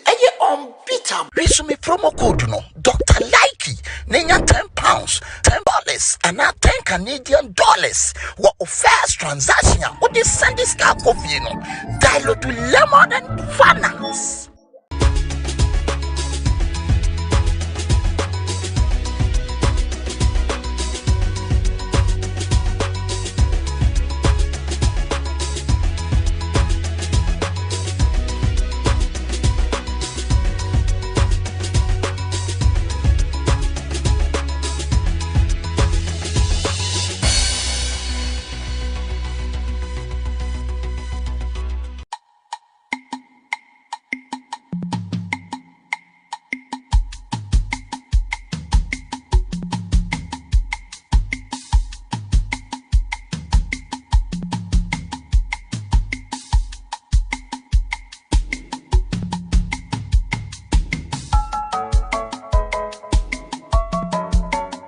Welcome to another edition of the People and Places show on your favorite channel, GhanaWeb TV.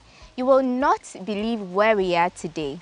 It's the first and the only waterfall in the entire Greater Accra region. And it also demarcates the Greater Accra region from the Eastern region. It's a beautiful story about the Chenku waterfalls here in the heart of Dodowa.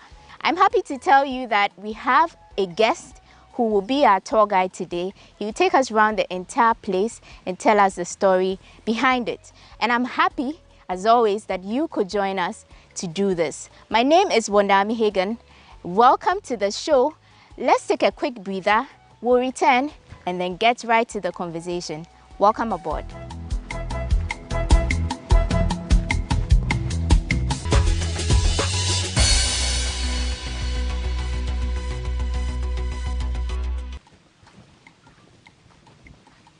Welcome to Chenku Waterfall. Thank you. The only waterfall in Greater Accra region.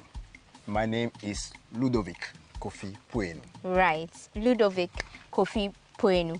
That's self-introduction. He has an interesting name. Are you Ghanaian? Sure. You have a French name? Yeah, that's given by my father. I see. I'm a Ghanaian. I see. Okay, so he is going to be taking us around the place.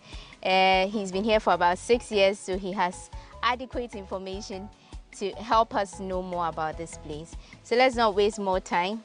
Let's just get going.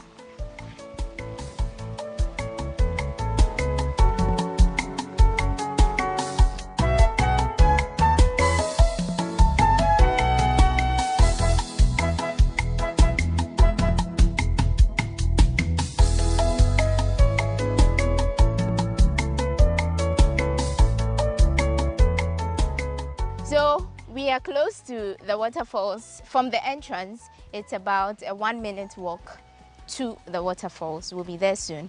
But how long ago did you come here? About 6 years ago. And when you came here, what was the place like? I mean, how did you?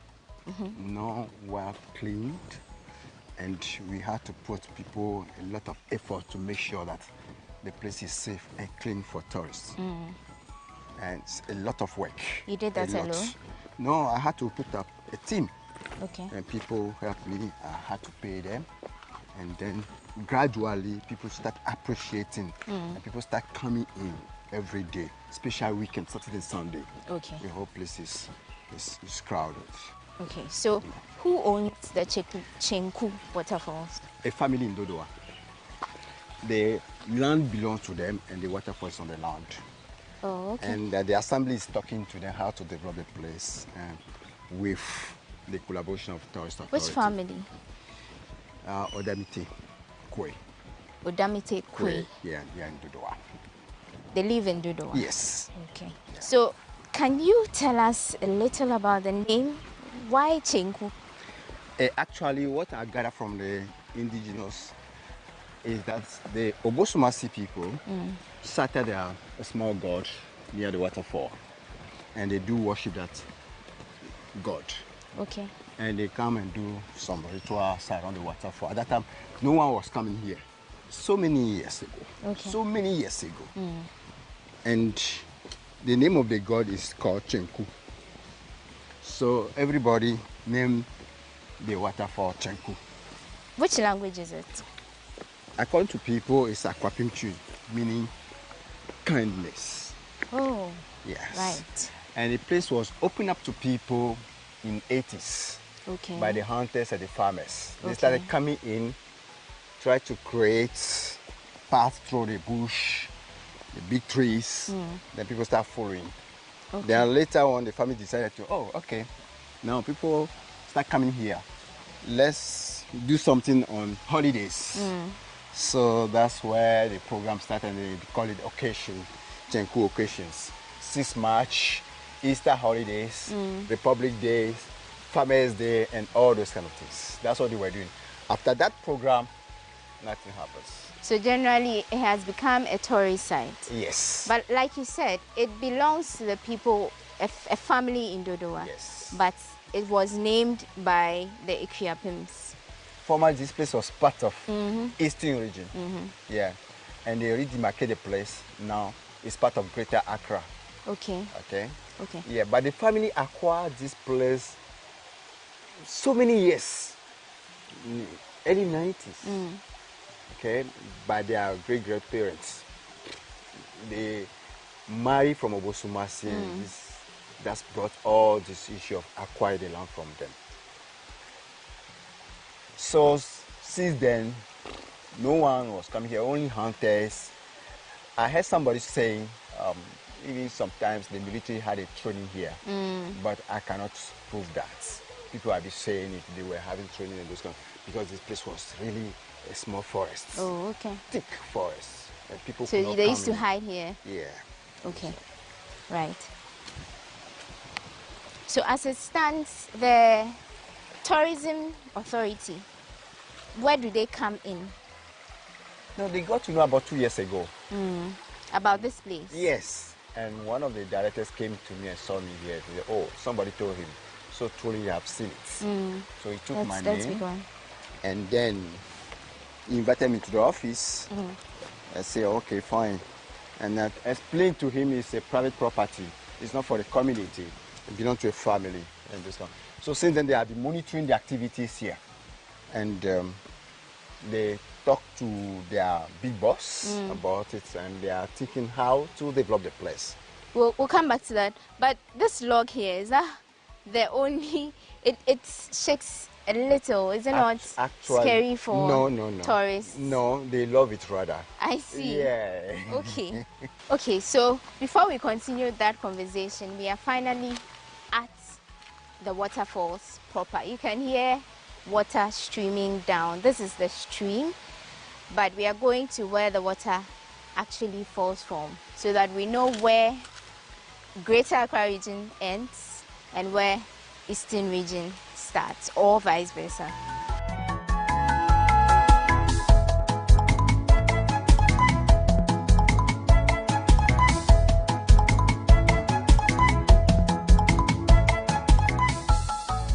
Okay, so Kofi, I know this place is part of Dodowa, but I mean, when you read and you try to watch a few things about the place, you get to hear some people suggest that it's inside the Dodowa forest.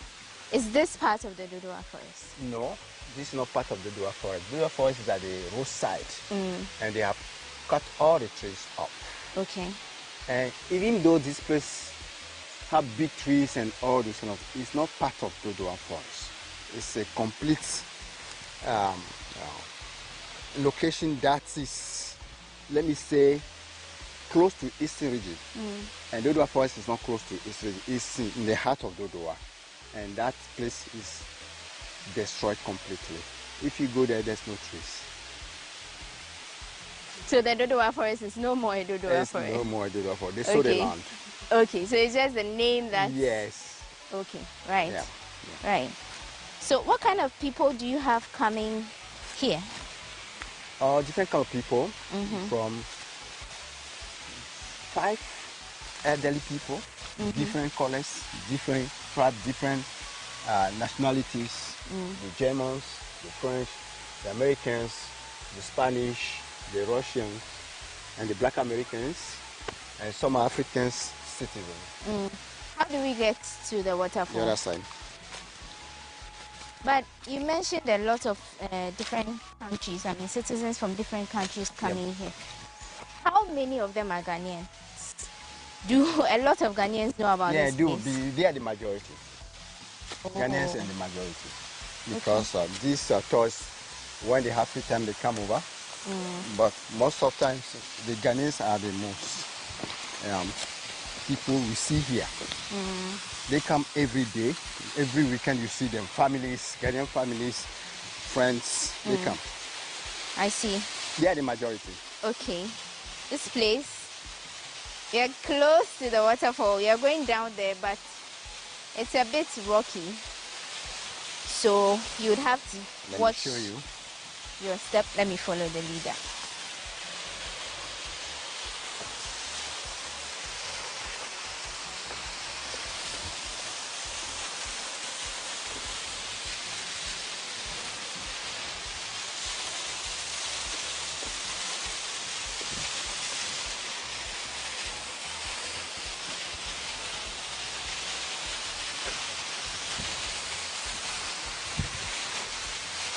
Okay. So that is the water. I'm going to go into this and dip my feet. Is this always the level of the water? Okay, we'll come back to that, but we are going to learn more about this place when we come back from this short break.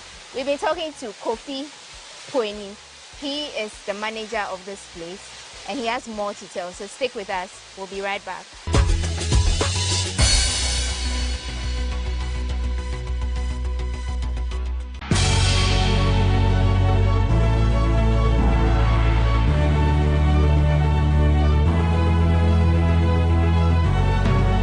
From the dawn of time, people have engaged in several businesses. With the onset of technology and innovation, life has relatively been made easier. By using debit or credit cards, mobile banking. Thank you. And your favorite, mobile money? Tech has indeed married business. On BizTech, we spend time with faces behind known and upcoming businesses in the country. Learn more about the new technologies and innovation, as well as find out about the trending issues in the world of business. Join us as we serve you with a variety of compelling interviews, projects, and others right here on GhanaWeb TV.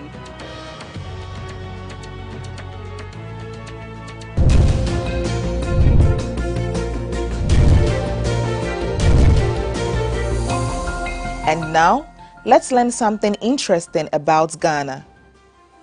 Lake Volta is the world's largest artificial reservoir located behind the Akosombo Dam in Ghana. It covers an area of 8,502 square kilometers and is the largest artificial reservoir in the world by surface area. That's all for this week on Facts About Ghana. Until next time, let's get back and learn more with Wanda and her guests.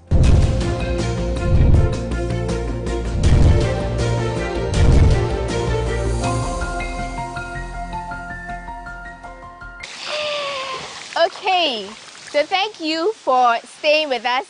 We are back and I'm in the water.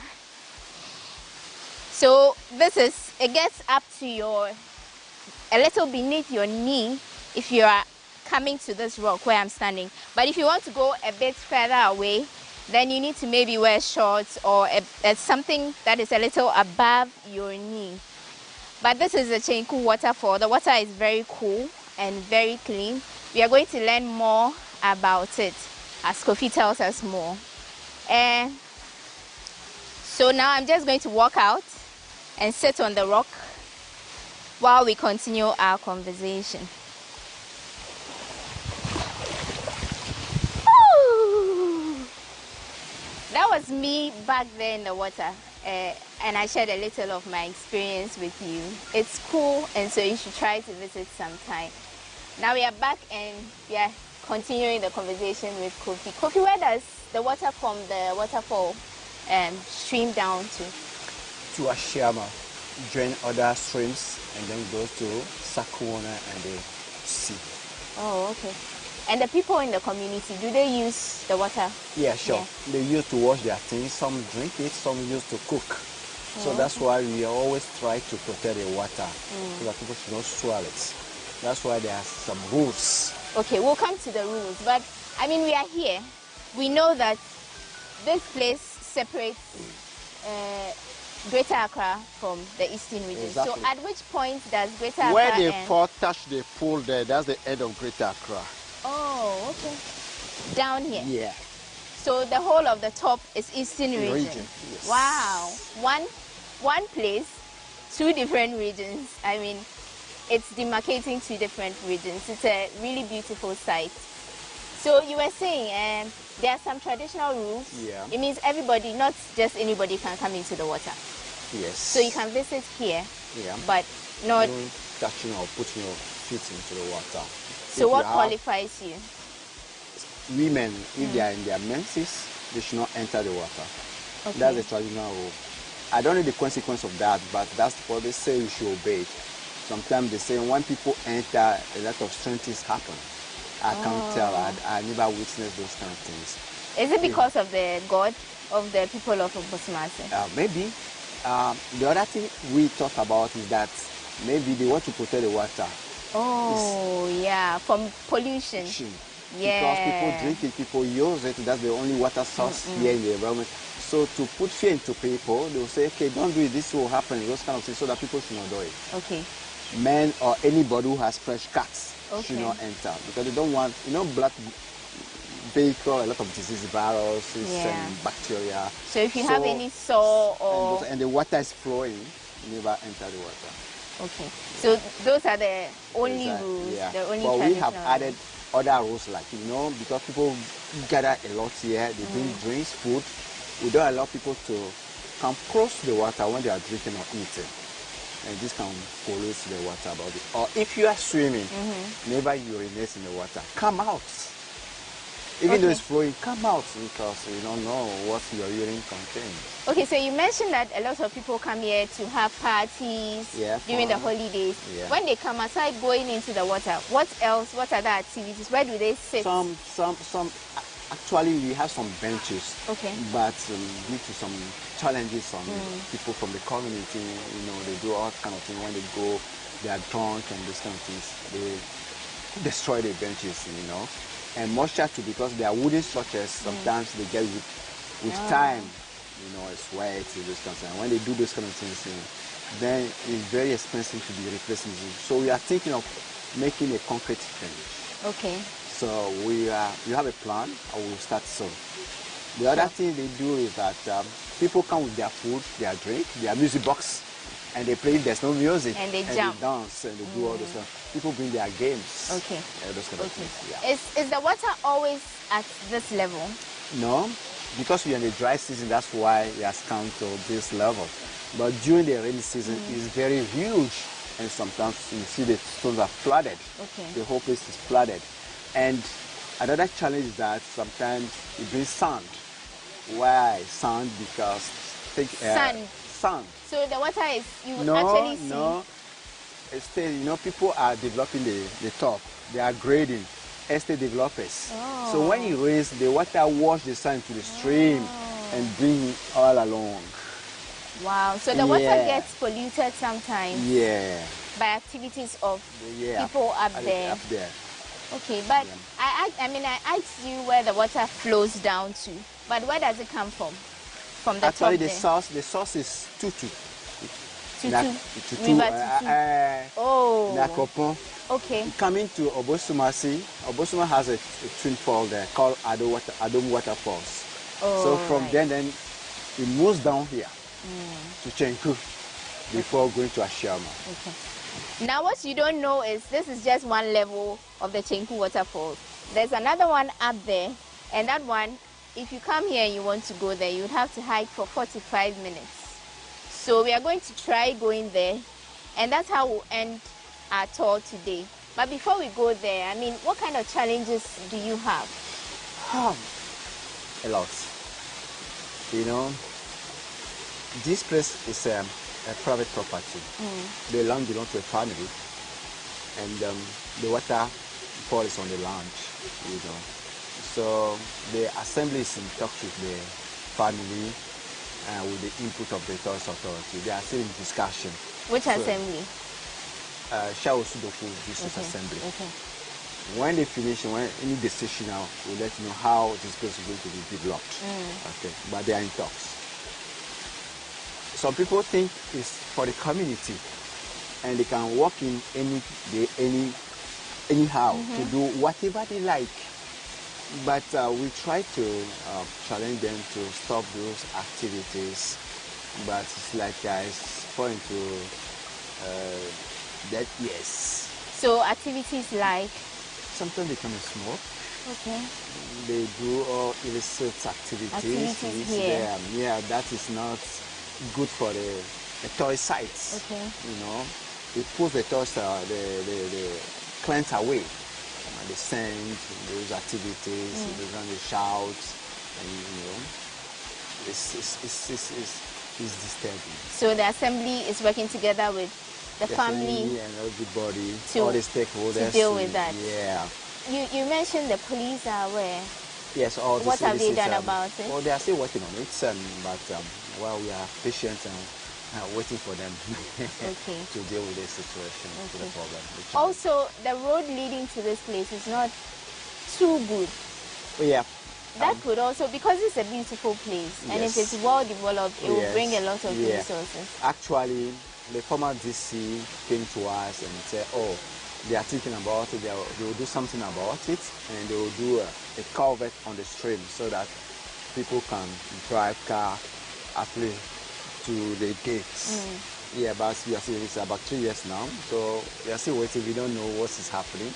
Wow. Yeah. But after the footbridge, it's farms. We can, unless that place is demarcated properly, then because we can put a road. Because we tried to build a bridge and people tried to bring in cars, they were parking people's farm and the farmers got angry. So we stopped those kind of things. So we are waiting for the assembly. I think you should also liaise with the tourism authority. That would help build the place they do talk to us, you know, because it's a private property. They have to do all this in consultation with the family because the family owns the place. They want a way of developing the place. So they have to really talk to the family that, oh yes, we are ready, but we have to put things on the table, how we go about the whole sites. Yeah. So the resources, I mean, people come here. Yeah. So if a tourist comes here, how much do they pay, for instance? Yeah, non-Ghanaians pay 10 cedis to enter the place, and Ghanaians 5 cedis. Okay, right. And that money goes where? We use part to maintain, to clean the place, and part goes to the family. Okay. Yeah. Right. So that's it. We'll continue with our hike, 45 minutes hike. Of course, we'll bring you highlights of that. And then when we get to the top there, we'll wrap up. So let's get going.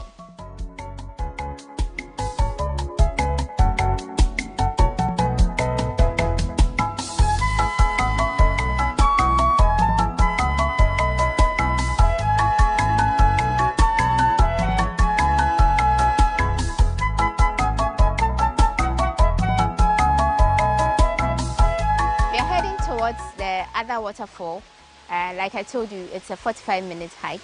It's going to be some time, but we met these two gentlemen along the way, and Kofi has already introduced them. So since Mr. Otu has been here for about 30 years, I'll just ask him a little about the place. Mr. Otu, you've been Oba Otinaha in 30 years.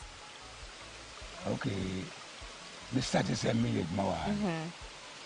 Almost getting to 40 years. Okay. Yeah. Now, Oba Hano, now had to sing. Okay, first in Entahayum. Okay. Into Maha, just like that. It's about what you have 50 bamboo nano. The cast park breeding. 50 wow, the Baham. Now, hey, papa. Into my phone, just like that. Because wild animals were. As you. Animals today. Oh, a war Nazi. Yeah, a war. One casanka. Okay. Now, elephant in a being, and apart from elephant, it took one aboard again a book. Now, how you? Never happened to see bamboo Nasserba. A bacacala would be there. Well, a woman I was Sakura Bogo. Because it's a big dinner, Kusunuma. I will leave him.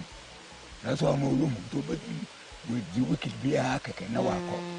Then the moon, Yanka Sanka, see, Yamatam hanging our window. Yanka Sanka, see, Baha, then you may try to put bar, better and known. The monkeys, black and white one. No moon, I was but it's right the pie book one. Now, okay.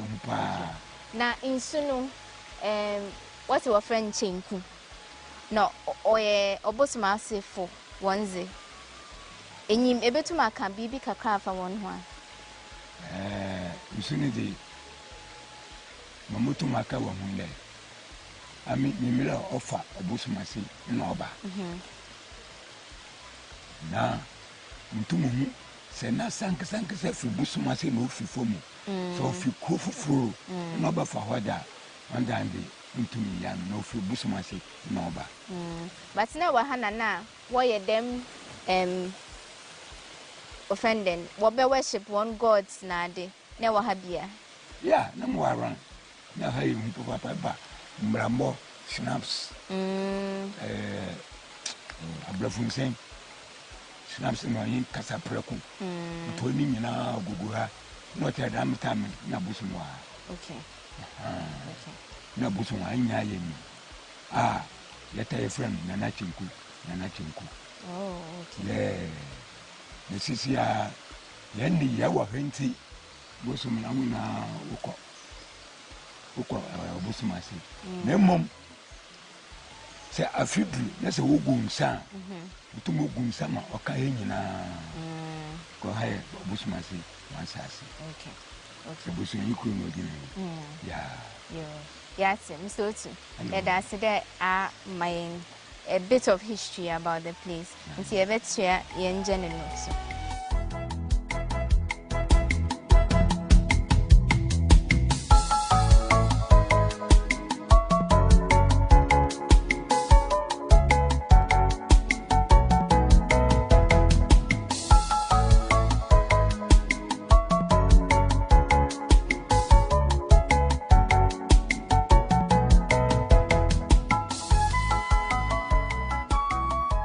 The hike is another level of stress. If you, I think Kofi said, I mean, he says that it's better if you come very early in the morning because the weather is cooler and the sun is, minimal. So then you don't get so dehydrated and stressed out like we are now. But we have 5 minutes more to go. So see you at the top.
So we are finally here. This is another level of the Chenku waterfall. This is Chenku Cascade, the upper one. Okay. We call this one Chenku Cascade. Chenku Cascade? Yes.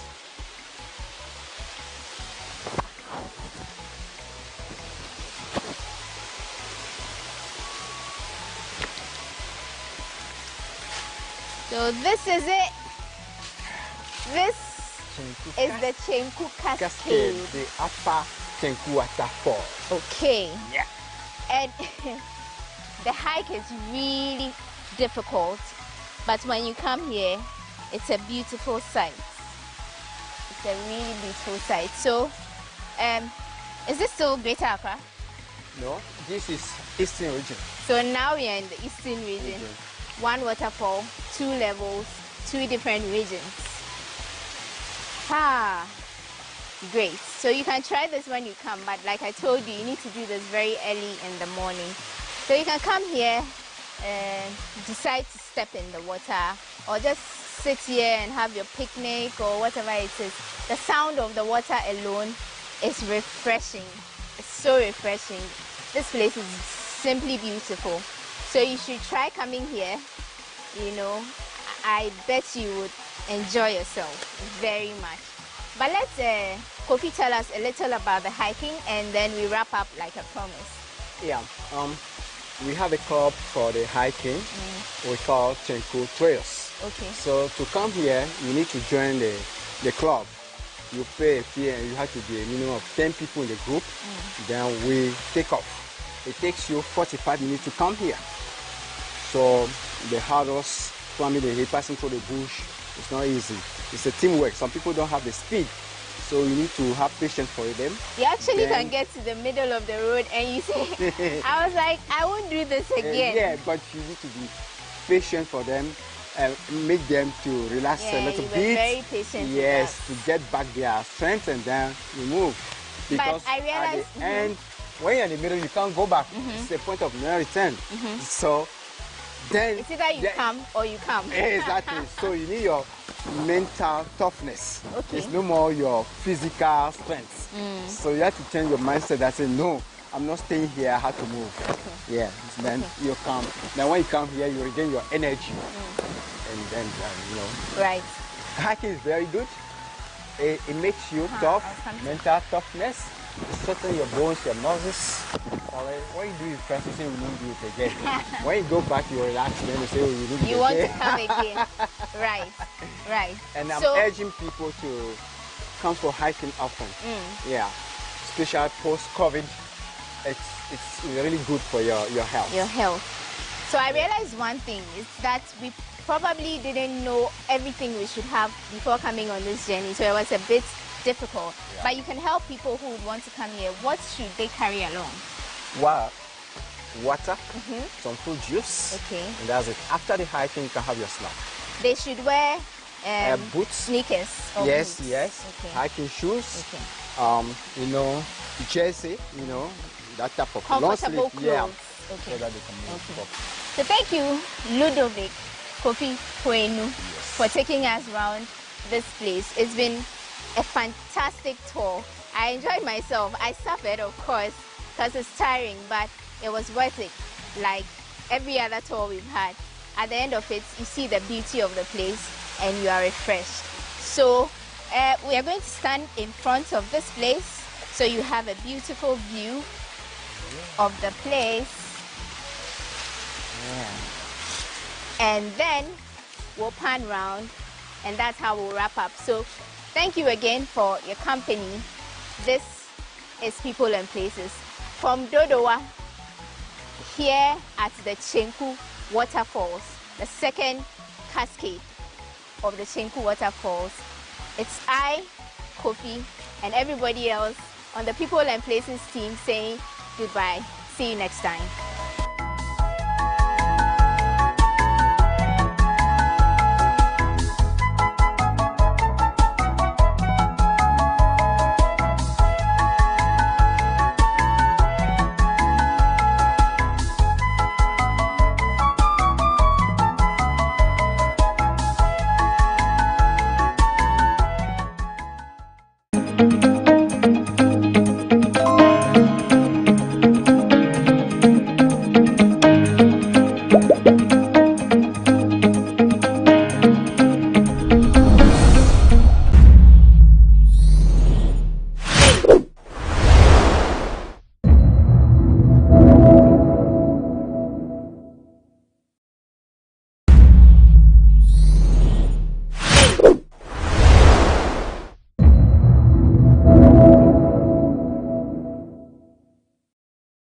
Business Moments is the brainchild of the late Echo Blankson, who passed away on October 3, 2022. He recorded 2 episodes before his demise. He hosted the show with his usual fun, style, and finesse.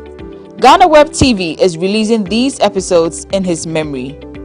In this episode of Business Moments, Echo Blankson interviewed Kafi Dogbache. Kafi Dogbache, whose love for traveling and adventure inspired him to start a travel and tour company.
Hello, Hey, Mr. Blankson.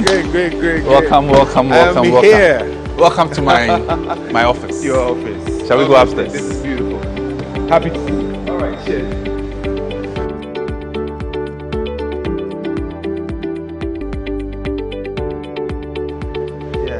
Yes. Your office is upstairs? Yeah. Great. Oh, okay. Wonderful place you have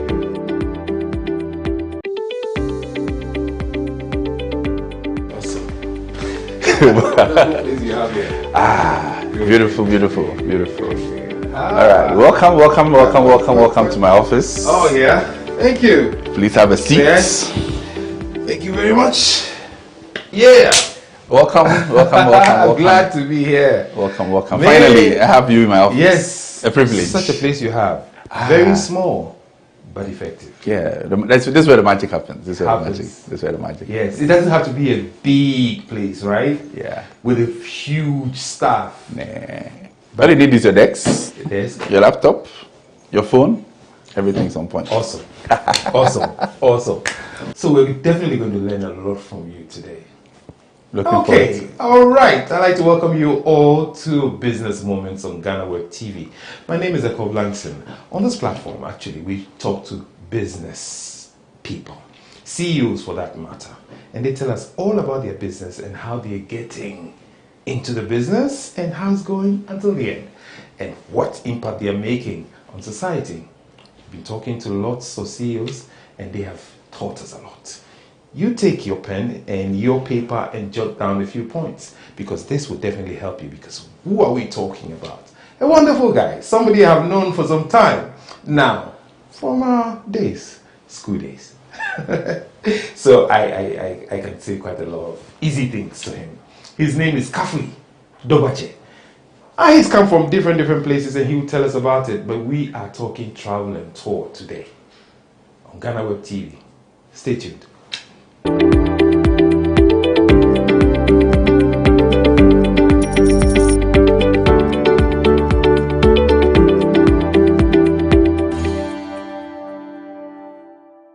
Welcome back. This is Business Moments on GhanaWeb TV, and we're here with Kafui Dobache, right here in his office. I'll call it a petite office. Why did you choose to have a petite office? Tell us. Okay, so when I was looking for office space to move into, for a long time I used to work from home, actually. So, used to work from home. I like that. Yeah. I always hear that from business people. Working from home, starting from home, starting from my bedroom. Exactly. Okay. Exactly. Continue. Actually, working from home and working from my car, actually. Yeah. Okay. So I was looking for an office space. I needed to have a certain address, which was important because of the line of business I wanted to go into. I was looking for a certain kind of address. Then I was looking around, looking for the spaces. But then I realized that rents in Ghana are very expensive. Okay. Trying to get a decent accommodation, paying 2 years rent advance, and now trying to fix the place and make it look the part. Okay. It was basically my whole capital going to go into that. Great. So then I started looking for alternatives on the internet, and luckily I found this space which had everything I needed, had the perfect address. And for a startup, all I needed was a location, so that people can come to. Okay. So then this place. Well, maybe we can clarify that a business location. A business location. Because where you are right now, you are in the airport city, where it is good and definite for business. Yes. For the clientele that I'm looking at appealing to, it was important that I give them confidence. Beautiful. Now, when I started off, as I was from home, but then mainly most of my activity was online, on social media and the various platforms. Right. The new media. And one thing I learned was that confidence in new media was a bit down in Ghana because a lot of people have been scammed online. So people reach out to you, but they want to see the person. They want to say, okay, where can I find you? Where can I find you? So then that was when I knew that I needed to find a location. And obviously, they can't come and find you in your bedroom. Yeah, exactly. I could not direct them to my house, yes, or my car. So yes, before you set up meetings at various locations. Very well. But then still, people a bit skeptical that, okay, why are you meeting me here? Yeah. Why am I not coming to your office? So after doing my research, found that this place was beautiful. We'll talk more about this office location and the reason why we should have an office and all of that. But of course, let's get to know you. Who is Afui? Where have you come from to get into a startup like this and call yourself the CEO? Look, I'm not a prophet, but I can prophesy that you're going to become one of the big CEOs. Oh, praise the Lord. Okay, so where have you come from? And what is the story into becoming the CEO of Aspire Destinations? Actually, it's a very crazy story. Where I've come from in terms of where I started in career and how come I'm in this space. So obviously I went to the best school in the world. Yes. Obviously. You must be at DeSadel College. Naturally. Thank you. Naturally. So I went to DeSadel. Now in DeSadel, then I wanted to become an accountant. Okay. So I did accounting at DeSadel. From DeSadel, went to IPS and did accounting as CA Ghana. So I did that, and somewhere along the line, whilst I was there, I told myself that ultimately I would like to go into academia. Right. So then I said, okay, fine. How do I do this? I said, okay, I might as well just go have a degree in education. So right from IPS, 3 years in IPS, I went straight to UCC. So I did 6 years back-to-back tertiary education. So then I went to UCC to take a degree in education. So then I left and I came into my main profession then was an accountant. So I started work at Stratcom as finance and admin manager. I was there for a bit. Then I left Stratcom, went to another company called Sefcom as finance and admin. Then I started. These are advertising? Yes. So yes, anyway, Stratcom was more of a communications company, so they did everything within that space. Then Sefcom was, now I had gone into an IT. They were into satellites and broadband related stuff then.